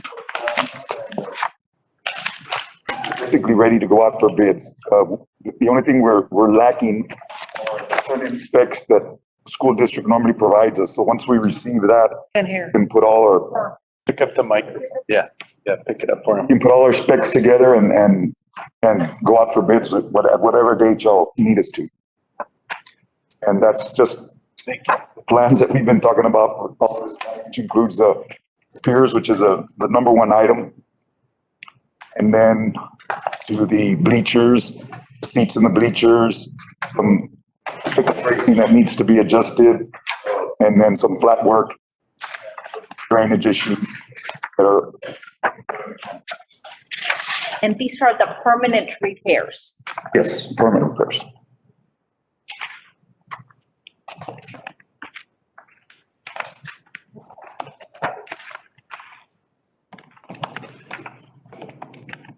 It's mainly a lot of structural items that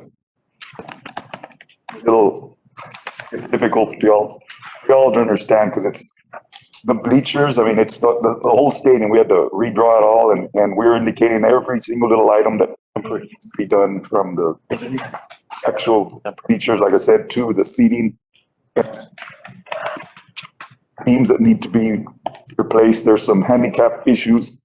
We had to work on where the X-bracing is. There's screens where the birds were doing their damage in the press box. And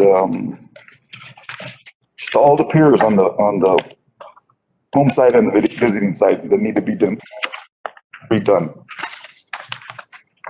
Mr. Hinojosa, when will the final packet be ready? Should the district want to go out for? As soon as I receive the front end specs, you can put everything together. So I assume by next week, we'll have everything. By next week? That's great. We'll be ready for the meeting? Yes. Everything will be ready by Wednesday. Is the meeting Wednesday? Next Wednesday. Will y'all provide me the front end? Okay. Was there also information regarding the temporary structure? Having a temporary structure like for graduation? Well, No. we have the details in the plans also. What we discussed last time was the fact that, the temporary structure, I believe what was stated was that, it would only last for a year and it was gonna be costly. Also, we did go out and look at some options that we could use the, arena, the paint arena, or our own VMHS stadium. And in talking to the paint arena, well, at the time we spoke to them, which was about what, 2 weeks ago? Last week. Week ago, Ms. Ruiz? Yes, ma'am. They were at 50%. Now the governor has opened it up to 100%. So they still had our tentative date. Because, we usually set it up with a year in advance. So they do have us down. So what we want to make sure is that it's taken care of. So what is the timeline if we are to do this next week, permanent, Yes. I would say between, repair it? if we hurry them up and give them a date, they could probably get this done within the 5 months, 5 and 6 months. No, but what I mean is the actual repair. When they can get started, Yes. as soon as we advertise, How long will it take to repair, to make all these repairs? like the advertising, I would say if we were to, would y'all approve advertising next board meeting if they decide to do this? We could, yes, definitely. So we would advertise for In 6 months. 2 weeks, and then weeks we would advertise April in the next week, 5 to 6 months and then to start on it, to get it. We needed to get ready for August. receive the bids and then make a recommendation. Okay, So I would say within Arena or whatever, but weeks, a month at most, and then the contractor would have to get selected and April board meeting. okay, like, right after Easter. okay, and so these type of repairs, July. more or less, how long do they take to be completed? They're gonna be ready by August or not, bottom line. By, Let's just go with it, let's just say Yes. What we're asking is, Where are we? Like, Asking him. that's what we need to know, if it's gonna be ready for August. It's gonna be a fast track. If we have good weather Yeah. and It depends on the weather, it depends on a lot of things, but we need to get it done right, not the second time, because, we're not gonna go through this again. that's why we're gonna select the best contractor that we feel, or that recommend the best contractor that we think. Football time, This, no, so we need to. But if we need to make other arrangements, then we make other arrangements. right, because Mr. Hinojosa, I think I heard you saying 5 to 6 months. So I think 5 to 6 months is probably September, October. yes. I don't know. I don't want to go with August. I mean, that's how I look at it. I say August if it's 5 to 6 months. Okay. This should not be rushed. I mean, we're gonna do it as. Yeah. Exactly. It's gotta be done right. It's done quickly. Yeah, we just wanna know an answer. I guess we move on. Okay. Thank you, Mr. Thank you, sir. Thank you. Thank you.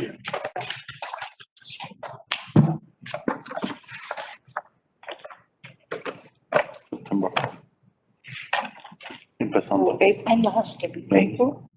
On a note, on this same project, as we discussed at the prior Board of Trustees meeting with our legal counsel, we have to give the design team and the general contractor an opportunity to correct what they found. So we did send both, even Sturdy Steel, the bleacher contractor, Holtramont Construction, and Alvarado Architects, copies of all the reports that have been accumulated for this project, emails. It was probably over 500 pages worth of documents that we sent to all three, both certified mail and regular first class mail, and they have 120 days to respond. They have not responded. However, as been discussed, we will move forward at the same time with Mr. Hinojosa's design and go out for competitive seal proposals. Because if not, we're just wasting even more time. Yes. Yes, for sure. What was the date that you sent the documents? To Sturdy Steel, which is the bleacher contract, we sent them today. And to Holtramont and Alvarado was the week after we had our regular Okay, meeting. okay. So they've already had them for a couple of weeks Couple of weeks. already. Yes. Thank you, Rick. The next item we have is the Lee Fieldhouse roofing project. As we know, Hurricane Hannah blew off the roof on Lee Fieldhouse. We contracted with Cotton Industries to do the cleaning of inside, and we also contracted with them to do a temporary roof. So we are looking at doing a permanent roof on Lee Fieldhouse, and we contracted with Robert Kistner to do the design, and they are currently working on the design for Lee Fieldhouse for the roof. Just wanted to give you an update on that. The next item we have is a presentation for technology and information systems. We have Mr.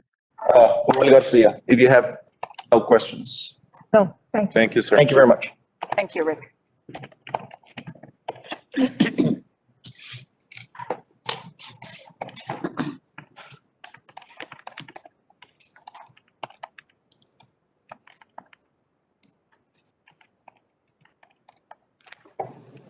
Good evening, President Rogers, members of the board, Superintendent Dr. Perez, leadership team, and members of the audience. Today, I'm going to provide a presentation on the assessment board and sound systems at our secondary campuses.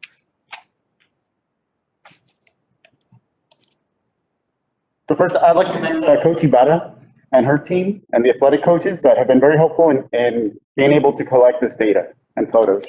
And also Mr. Castañeda's team and Jesse for helping us out also with the data collection. Good teams. So I'm going to go ahead and get started with Mission High School. And this is the latest picture of our Tom Landry Stadium. This presentation has a few slides, and I'll indicate which ones are just a little bit more updated, because I did want to provide the latest information and the latest photo. So this one has the latest photo of the Tom Landry Stadium. You're seeing it on the PowerPoint. So at Tom Landry, yeah, we do have one scoreboard. It's being installed right now. So the model year is 2021. It's a new install. We're also doing a new install of the sound system, Tom Landry Stadium. At the Mission High School Newhouse Gym, We do have 4 scoreboards. They were added to the school in 2012, and all 4 are operational. We also have a sound system that was added in 2017, and the sound system is operational. We also have a cell phone. We're going to be installing a cell phone repeater. We're in the process of getting that acquired, and that'll help us improve the cell phone signal in that gym. The next area is the Mission High School practice gym, and we do have a scoreboard there. It's one, and again, it was added in 2010. It is operational. That gym does not have a sound system. The next one is the Mission High School baseball field, and we do have a scoreboard. It was added in 2017. It is operational.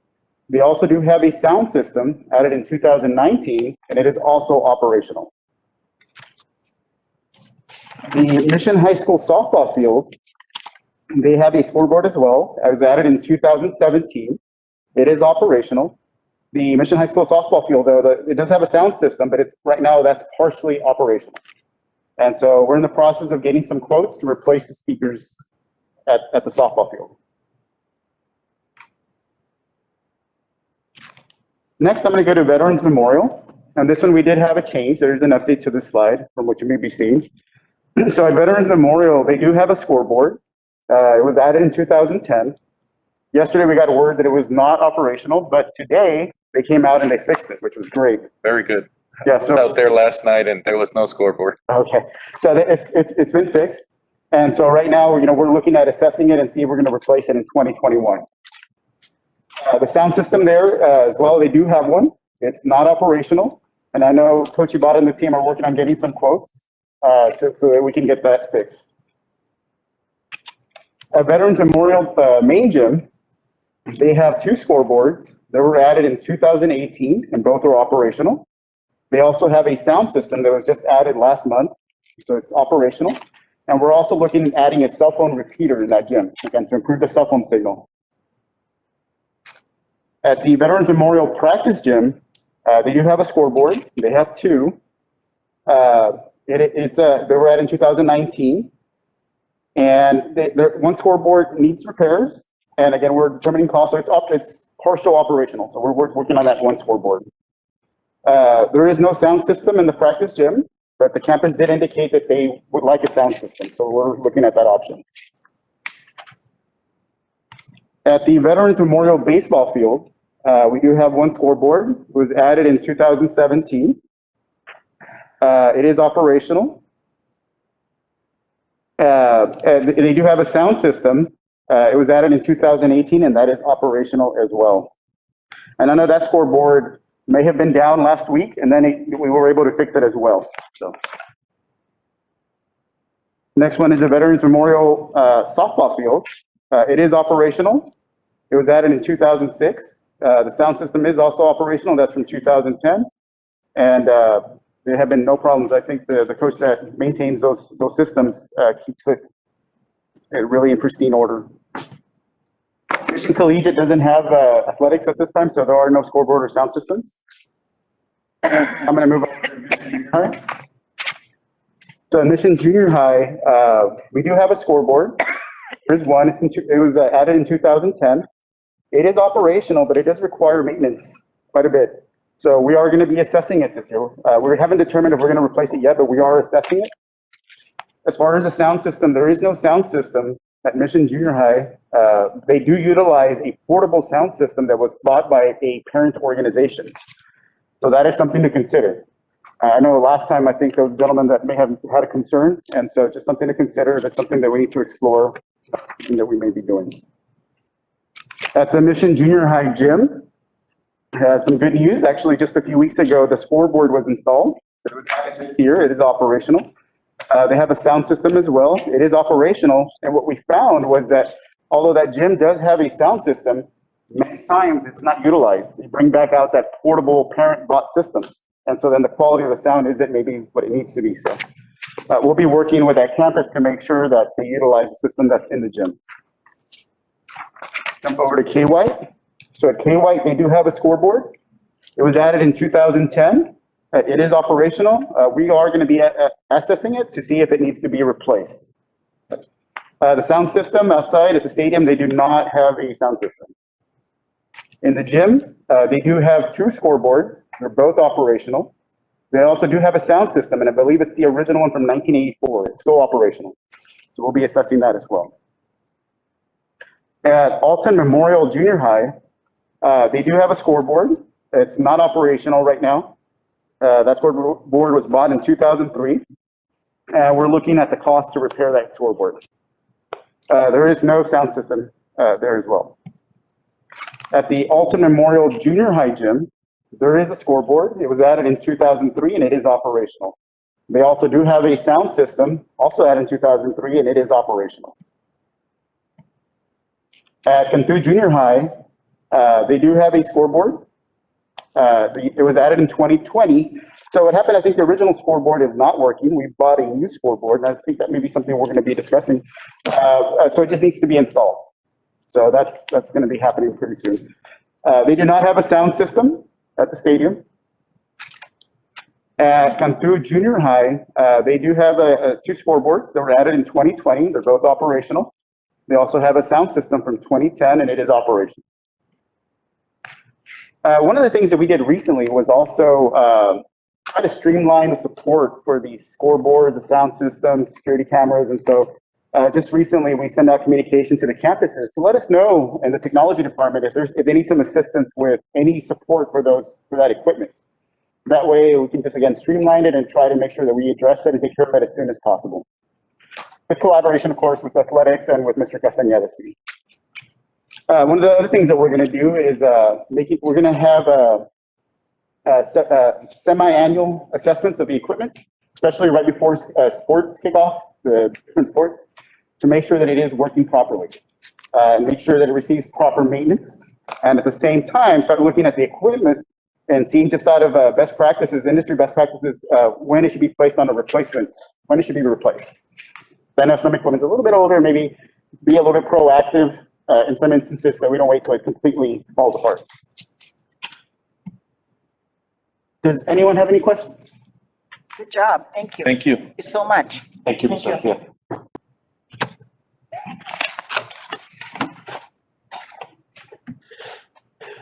Agenda support services. Good evening, Madam President, members of the board, and Dr. Bennett.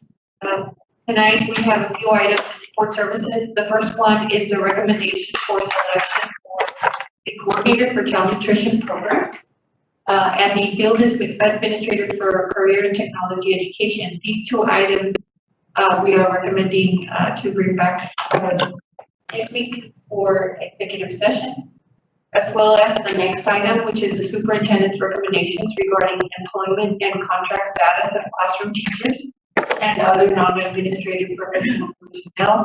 Along with that, there may be some information regarding the reemployment of probationary contract employees, termination of probationary contract employees, renewal of term contract employees, proposal of non-renewal term contract employees, offer of employment agreement to other employees. And the next item is the request for educator evaluation waiver from TEA. The Texas Education Agency, as a result of the pandemic last year and once again this year, is allowing school districts to waive the educator appraisals.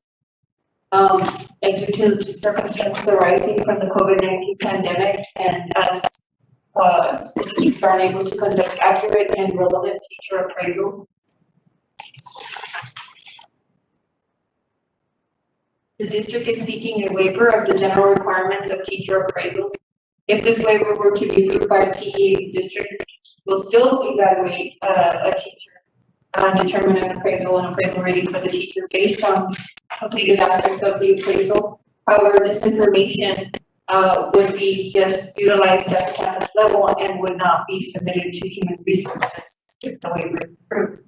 A teacher would still also retain recourse if for some reason they do not agree with the appraisal. The use of the waiver does not prohibit a teacher from filing grievance according with the district's local policy as per TEA. The waiver will also address student growth requirements for TPES All of the requirements from the principal appraisal shall remain. At this time, waivers for administrators and other district staff is not being considered. We are recommending bringing back this item for approval at the next board meeting. Are there any questions on that item? No, ma'am. Thank you, Ms. Garcia. The second item on there is the second reading and adoption of locally developed and TASB initiated localized policies, including update 116. And this was presented to the board at the last board meeting, so it's coming back for second reading and approval. And it covers policies CQB local, technology resources, cybersecurity, ECD local employment practices at will employment, FFAC local wellness and health services, medical treatment, and GK local community relations, conduct on school premises. And then the last item is informational item, which we will provide next week, is the personal employment resignations, transfers, and compensation changes. And that includes the items for support services. Thank you very much. Next on our agenda is Finance Committee. Ms. Romaldo? Yes, ma'am, thank you. Good evening, Madam President, members of the board, Madam Superintendent, members of the audience. First item of discussion is item A, resolution of the Mission Consolidated Independent School District stating the purpose and parameters of an unaccepted employee paid during the emergency closure of February 17, 18, and 19, 2021. The superintendent of schools is authorized by board policy EP local to order an emergency closure of schools.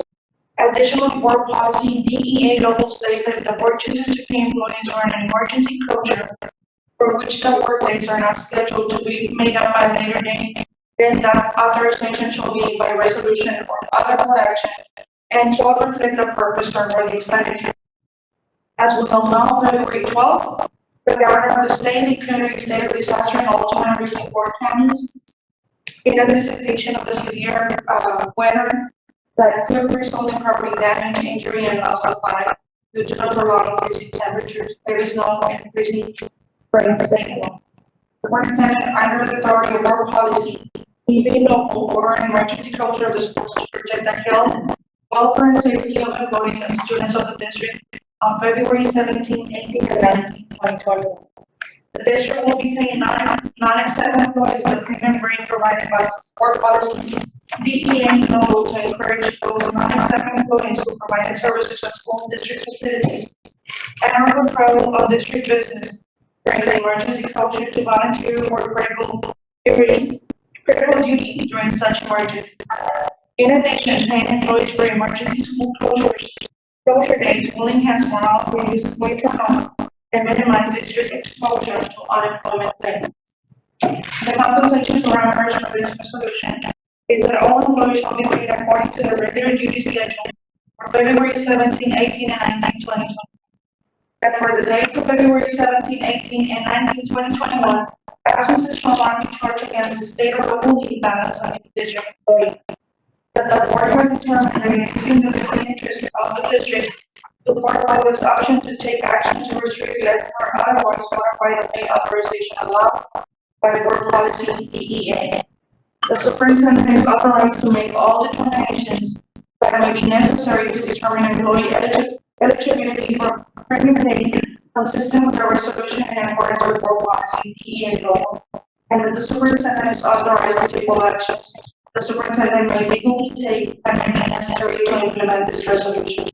The funding source for this resolution would be all funds, which is local, state, and federal.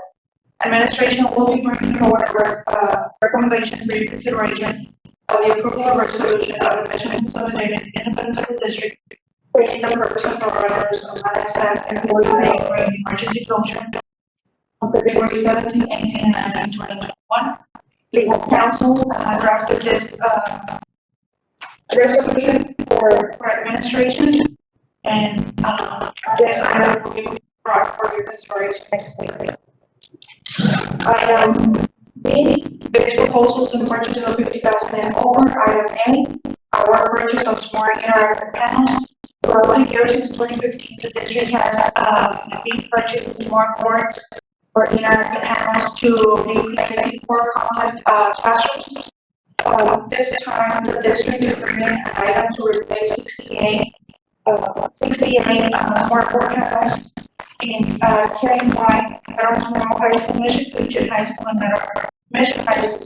We did receive 3 responses. Administration is bringing forward a recommendation to award the purchase of this interactive ACES Consulting LLC for estimated amount of $198,004. This will be funded out of state and federal funds. The purchase will be made using IWORK, which is an local purchasing block, and this is compliance with purchasing requirements. Item C is donations. For this period, we received $200 in donations.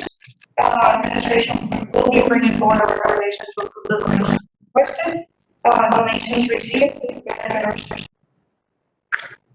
Item 2, information.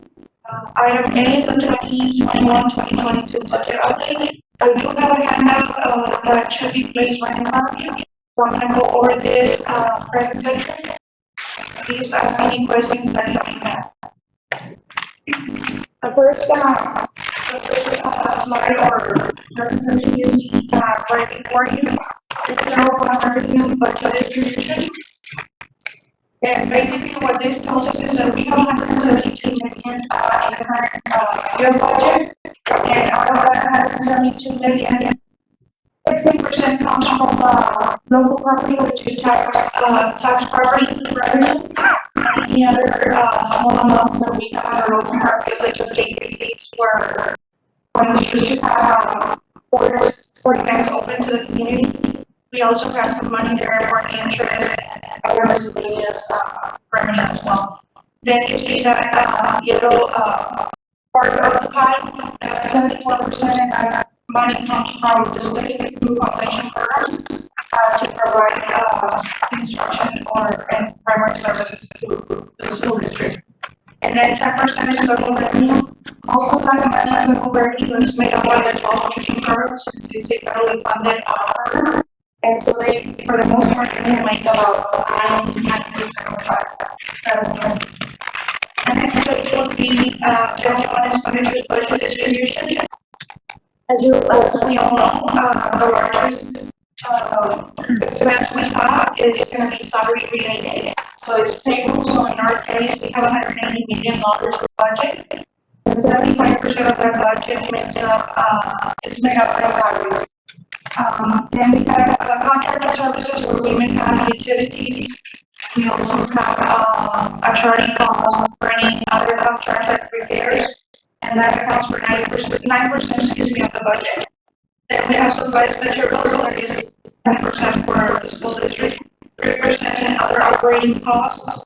Then statistics for this graph is 0%, and then we have 3% in capital outlay, which is items that we need more than $5,000 in this will moving on to the next sheet, you will see the general fund balance. And fund balance at the end of the day, when we close the year, is how much we have in reserve. Some of that fund balance is in cash form, and some others are in the form of inventory or other items that are not spent. So we close the fiscal year in June 30th, 2020. And so when we started this fiscal year, this was the amount that we had in the past. So you will see that for inventories, we have $671,948. We have some specific items of $283,582. And then we have some restricted fund balances for child nutrition program. That is the funds and availability program. The district does not have discretion on to use those funds. We have retirement of long-term debt of $1.3 billion. And we have committed fund balance as well for construction, $1,345,700. And then we have other committed fund balance, $769,052. And those are money from the Vestibule department. The funding that was not spent prior year, however, we're making those funds available this year. And then we have our unassigned which is $68,977,259, which is a strong which reflects a strong financial position for the district, with a total fund balance of $76.3 million in fund balance. The next slide just gives you the different fund balance destinations and available fund balance. As the treasurer estimated, all are not in a cash form or taken. Restricted fund balance is either enrolled by law or enrolled by creditors, renters, distributors, or government laws. It is a total term. And fund balance is a result of school board approval, requiring funds to be used only for specific purposes. And funds by fund balance is available for spending, also known as the district's rainy day. The next graph gives you the distribution of the fund balance. It uses 90% reflects because of the district's disposal. If you go to the next sheet, that has two right graphs. And 90% reflects we're breaking down further. We use it as 90 days cushion, so that we can always have 90 days worth of funds set aside. We use it for rating and we had a successful rating refund, and the fact that we have a strong financial position of the credit rating. And so when you look at that 90%, about 90%, 56%, we have it set aside for 3 months of operating expenditures, and the other 44% as the discretion of the district or operating expenditures that may come out that will require us to lose if you go to the next page, chapter 1 about the character, you'll see the first column is once again the fund balance that we reported for that fiscal year. And then we have some preliminary yearly funded projects. So I have brought in this July several budget amendments to the board for some projects, and I will discuss those one by one. So we have brought in 7.9 million budget amendments throughout the year. There's if you go to the next page, it says scale 1 balance budget projects. The first 755,000 you've seen there is for the purchase of the equipment that we purchased with the total to be installed in the food trucks. The food trucks are being received by the district because of the school closures or because of the rental construction. They have been making the option into its intended uses. However, the purchase was paid and the equipment was received. It was built. In February, we signed 880,000 for one-time construction projects and for rehabilitation. Some of this was for the long during this presentation. We're putting set up budget, or we set up this beyond budget of 125,000 for the tutor and program, and 130,000 for the tutor and administration building. 325,000 for the special ed activities and some of the sidewalks. And then we also set aside 300,000 for infrastructure in the new property located on Conway for the new administration, for the new transportation hub. So that is $880,000 that you see is in construction. And we also work on an amendment for the 760,000 budget for the financial department. And this is so that we can meet the regarding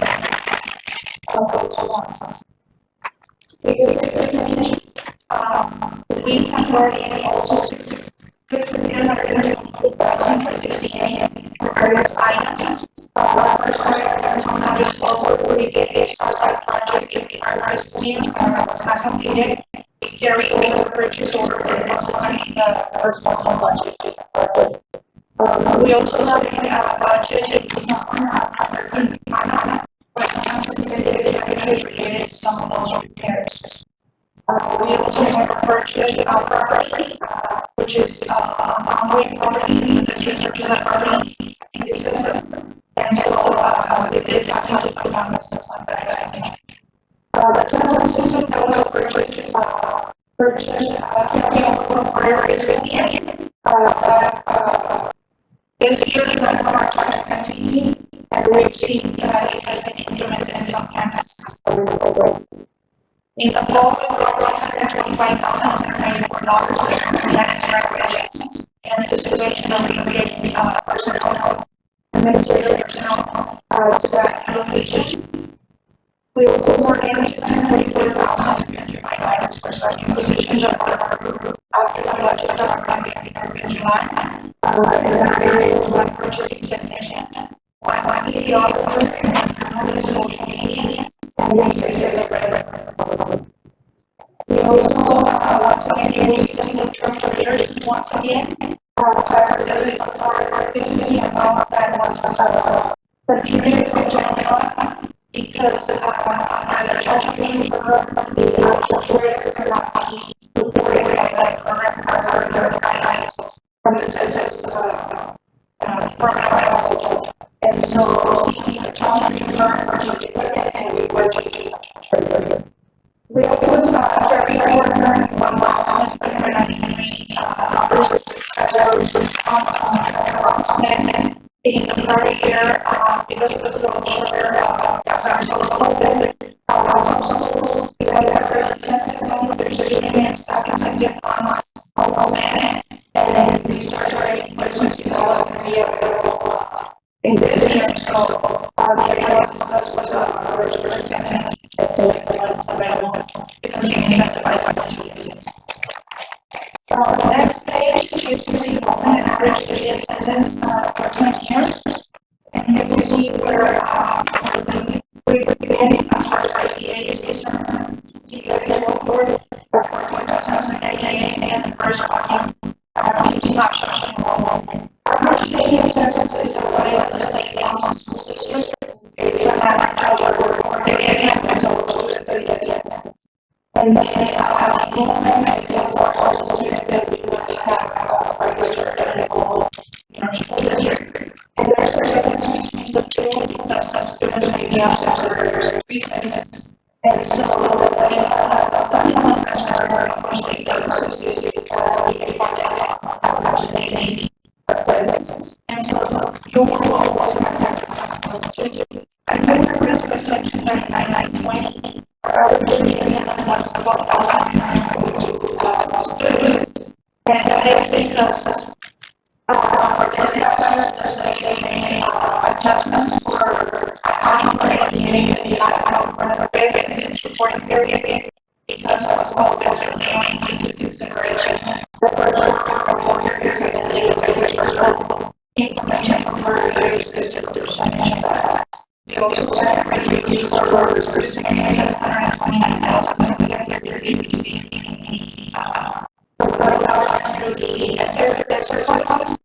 and so those two factors into the picture, the state decided to limit adjust the average daily.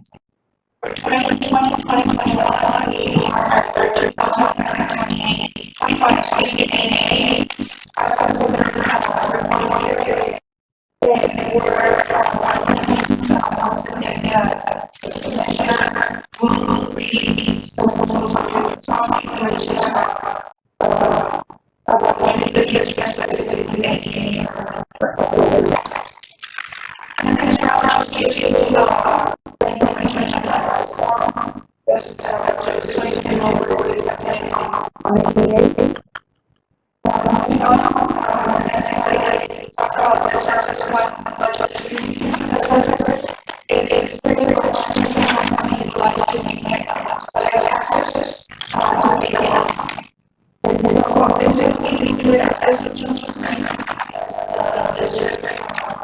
it's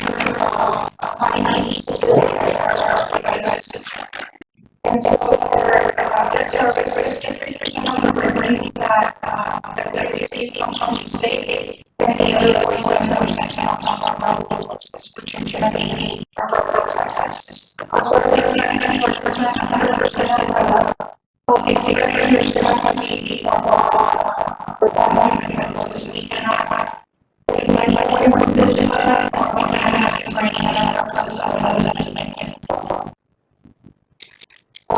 for this particular one, was $5,239,000. The projected outstanding service federal system starting in 2021 fiscal year would be $128 million. $188 million is 91 million. And the interest is $32,960,000. The fiscal year 2021 annual obligation is $1,866,000. And the last payment due to our loans $38,838 for a amount of $1,000,000. The next slide gives you the contribution to the share between the years past. If we start with 2020 and 2021, just to give you a 10-year and I have the state is 68% or 48%. The local side, the property taxes is 20-38%. Property values has increased slightly between 21 and 8. So we started with 61. And in the current year, the state contribution has increased to 54%. The local contribution has increased to 38%. Now, this is something that we work with that. All right, I guess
Yes.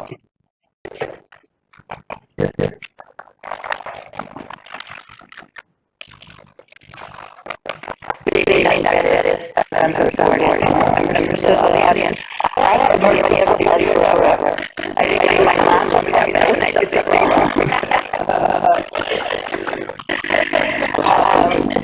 We have been busy at work, child physical staff have been reporting on site since late August. We've been feeding our children on site, they've returned.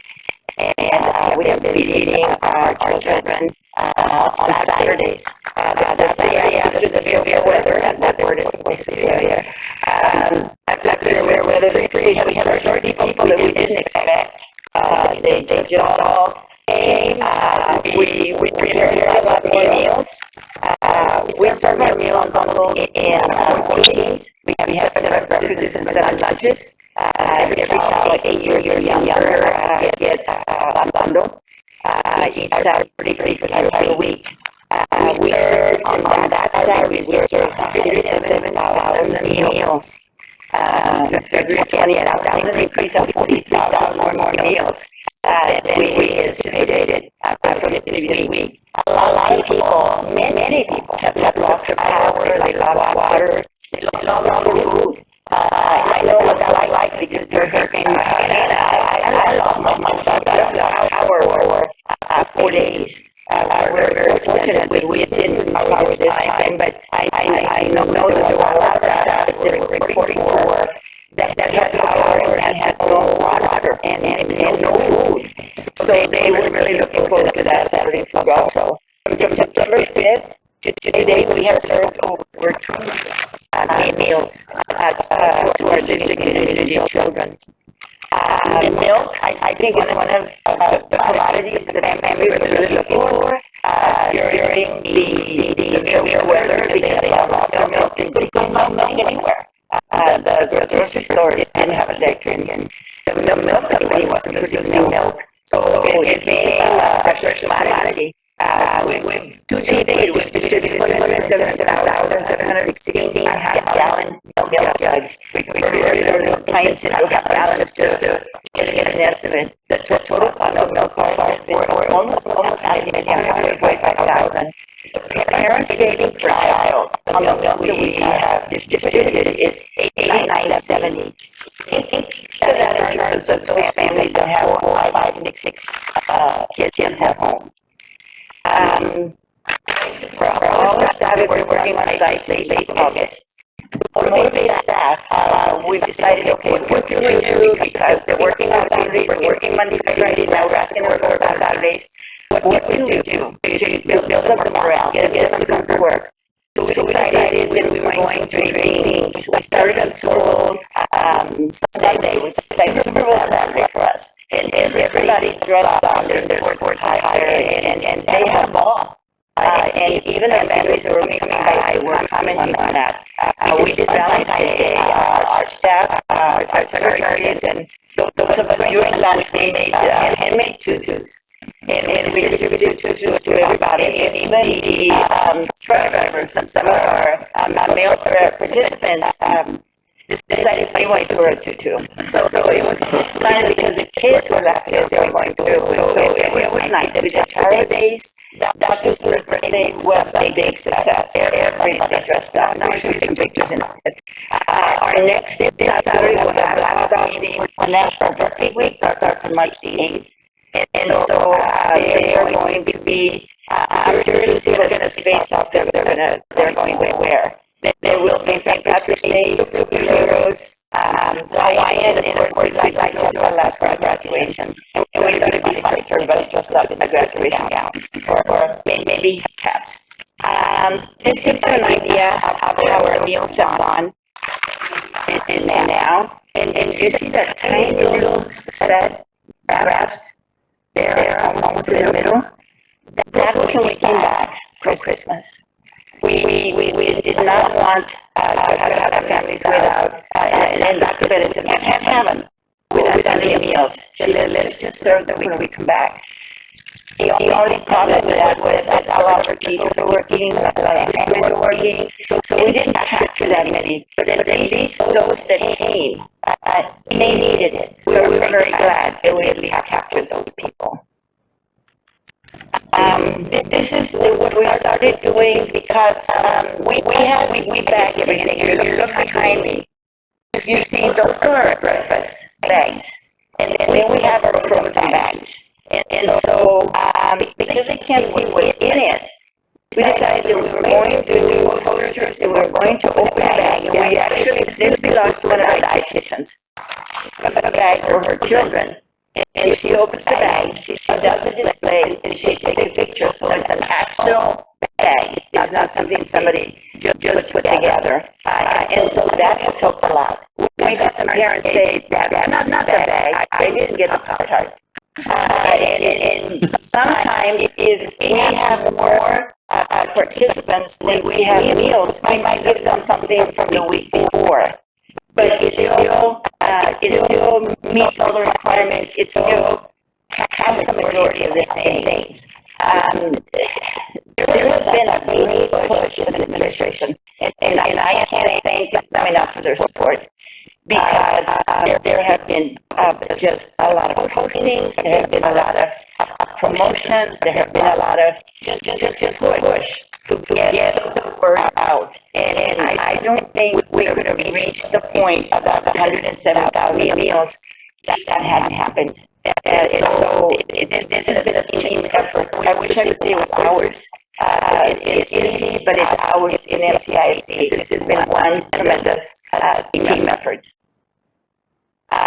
These are some of the pictures. Dr. Seuss and even our warehouse guys said we would be part of it, even though they're not on the curbside. They all decided to dress up as 1 through 8. So it was kind of neat. This is kind of junior high, and just about everybody made their own costumes. These weren't just a lot of them. They actually made them. This is Bryan Elementary, and you can tell that they're having a lot of fun. Sounds like I'm trembling because I'm cold. And this is, I know that's weights, but we're not at weights, so she's probably on flu. And so this is a start and kids really enjoyed this. And even the parents were just saying what a great thing for them to be dressing like that. Thing one, thing two. And then these are some of our heroes. Dressed up with their athletic themes for Super Bowl. And we can't do it without everybody. So we had our custodians, we had our bus drivers, we had, we had so many people that were helping us. Central office, I know at one point even Dr. Perez and Ms. Garcia and Ms. Ruiz were serving. So that just tells you what kind of team effort we had. These again are some of our drivers that have helped. This is when it was real cold. We had one day that it was super cold. And I thought there's no way. I went out for a little while and it was really bad. But our staff didn't give up. They kept going. Some of our cannabis didn't go away. This is Brian, and the neat part about this, they say, why is there a McDonald's bag in there? The community has started bringing our staff breakfast, and sometimes they bring them pizzas, and I think that says a lot. We developed that relationship, and it just makes that table is where they prepare their meals during the day. For the whole week, because it takes a lot of time. I think once you see it was in the bag, you have to wrap every single little thing, count every single little thing, and make sure that there's enough for 14 meals in there. It takes a while. Here are the tutus. There was a picture of my daughter, but I think they decided not to put it in. And then we had a manager, and we asked if she was going to be Cupid. So that was kind of cool. The kids were asking if they could take a picture with Cupid, and we said, of course. And then there's some more Valentines, and like I said, we made those by hand, and we decided that we are going to take up some of these things and continue doing things for our staff. It didn't cost hardly anything to do that. And these are our superheroes. Without security, there is no way we could do it. Security, the police, Mr. Castañeda has been just very essential in what we do because of traffic control, because of problems with parents, and we do have problems every now and then.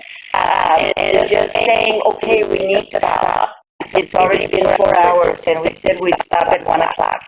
And so just the traffic control is such a big help. So we appreciate everybody. Everybody that has helped us has been just a tremendous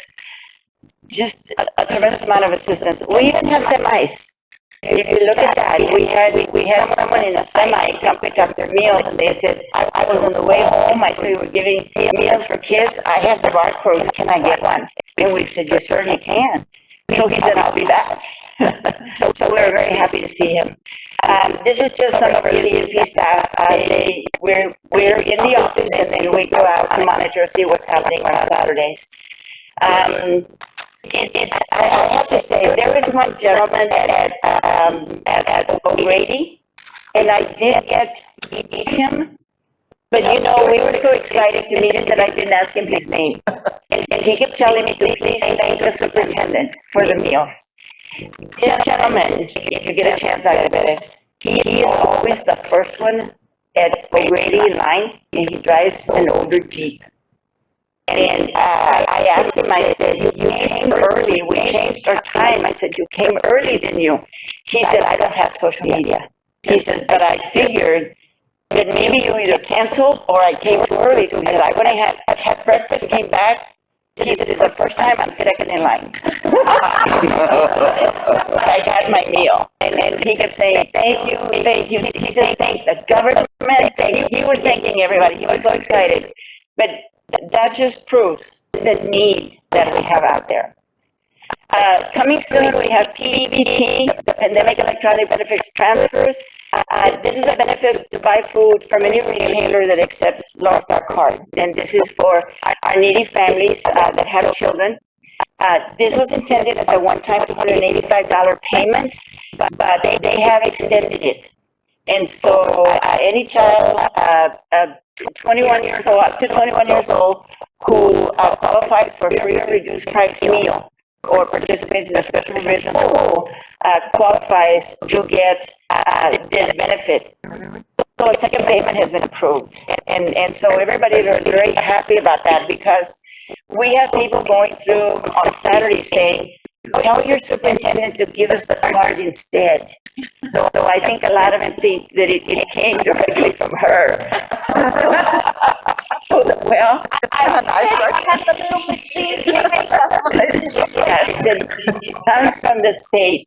So I'm sure a lot of people will be thanking you because they'll think it's coming from you. But Texas has finally submitted a plan for the PEBT payment to households, and the payments will may begin as early as April. The actual percentage was also increased to 15%. The one thing the TDA has asked is the districts reach out to make sure everybody has the correct address, because they're going to get those cards. It's a cash card. And if they don't have correct addresses, they're not going to get it. So there won't be registration anymore? The last thing, I attended a last minute, last notice TDA webinar at 2:00 today. And as Angela was talking about it from TDA, the phone rang.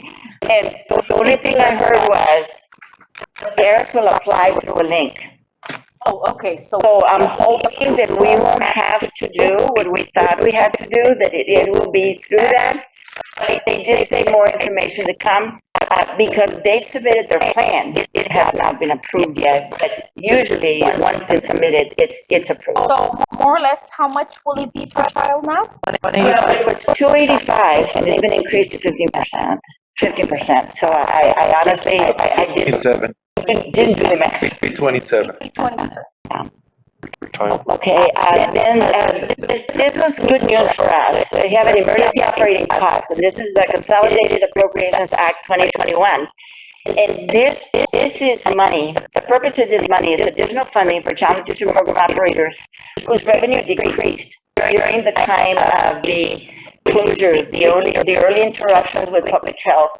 And so the benefit is intended to address all those shortfalls. It's not intended to be used for increased cost. It's intended to use for money that we didn't get.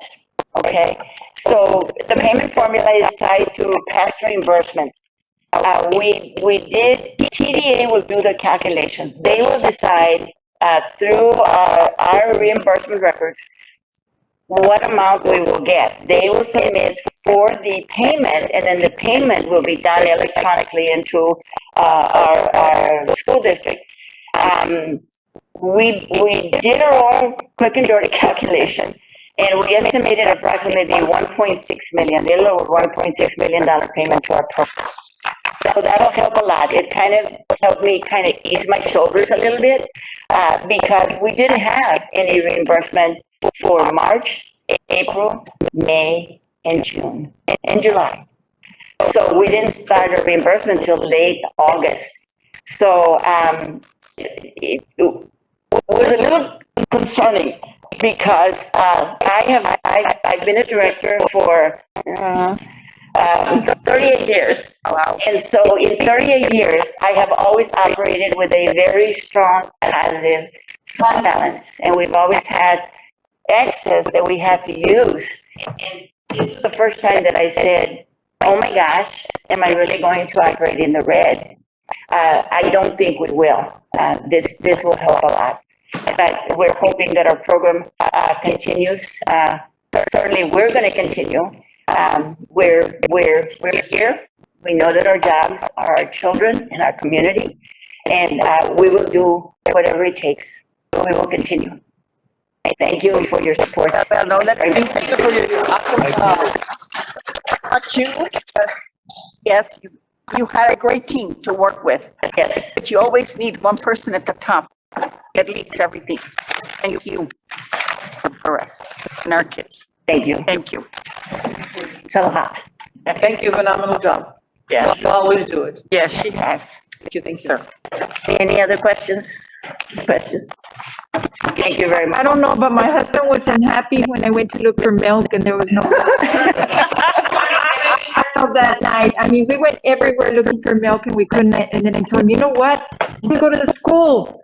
So I go and they tell me no more milk. I was too late. We had to be the first 300 to 400 cars.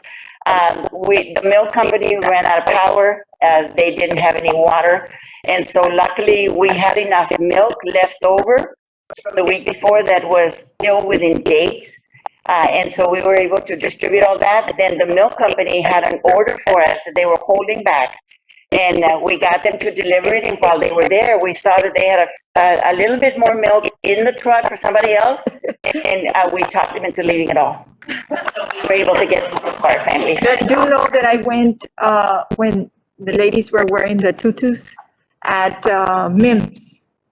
They were so sweet and loving. Yeah, they always are. I mean, great staff that you have. Yes, that's everybody. I saw it and I heard it when they came to the car. So thank you. I appreciate that. That was where Cupid was. yes. Thank you very much. No, thank you. Good evening. Thank you. Thank you, Ms. Woodrum. Yes, definitely. Next item on the agenda, financial report for the month of January. General fund service and self-funded health insurance.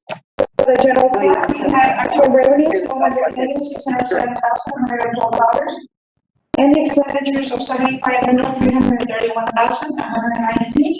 You have excess revenue over expenditures, other uses and resources of $25,322,263.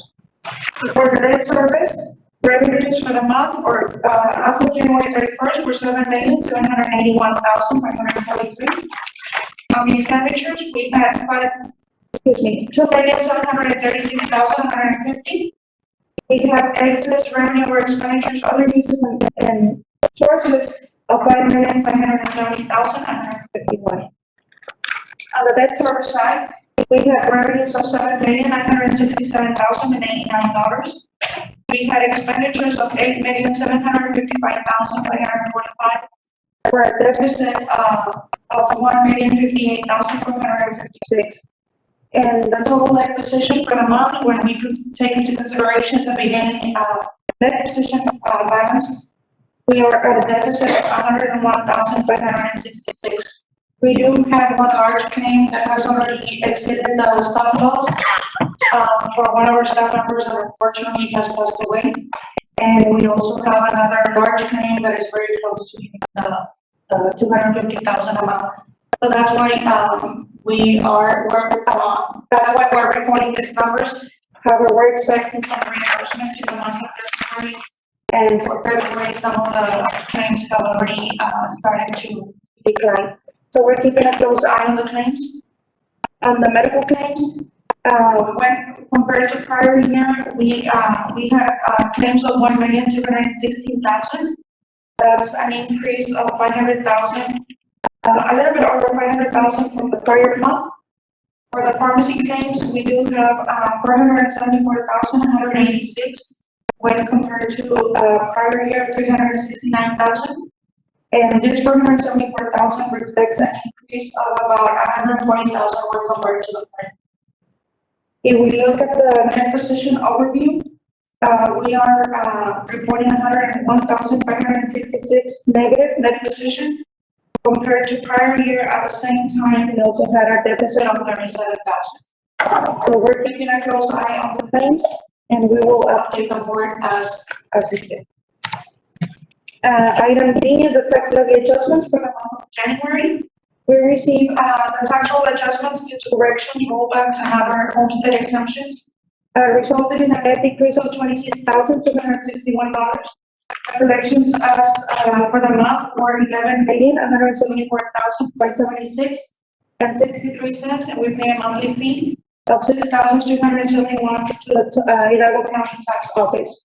As I had shared with you a little earlier when I was in the budget presentation, our percent collections as of January is 79.64%, compared to prior year at the same time, 78.68%. So we're at about 1% higher in collections this month than prior year. Next item is the disbursements for the month of February. We had disbursements totaling $19,464,081.19. And this is made up of payroll, accounts payable, transactions that we process through the bank via ACH, automated clearinghouse transactions, or wire transfers, and also the use of the district's purchasing cards. And that's all I have on finance. May I go over the agenda, Madam President? Yes, ma'am. May we move items A, B, and C to consent? And it's the resolution to pay employees during the closure. Okay. That's marked in the cash purchase and the donations. Okay. Yes. Yes, ma'am. Thank you. That's all I have. According to my agenda, that is it. And before.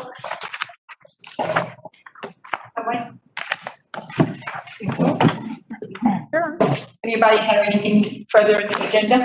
Do I hear a motion to adjourn? I so move. Motion to adjourn. Second. I have a motion from Ms. Betty Mendoza, and I have a second from Mr. Roy Vela. All those in favor say aye. Aye. Thought about a 20-minute break, maybe, 15? 10? Oh, okay. Yeah, we don't need that long. Take a stretch break or whatever. Is there a way to pick up the Air conditioning? yes,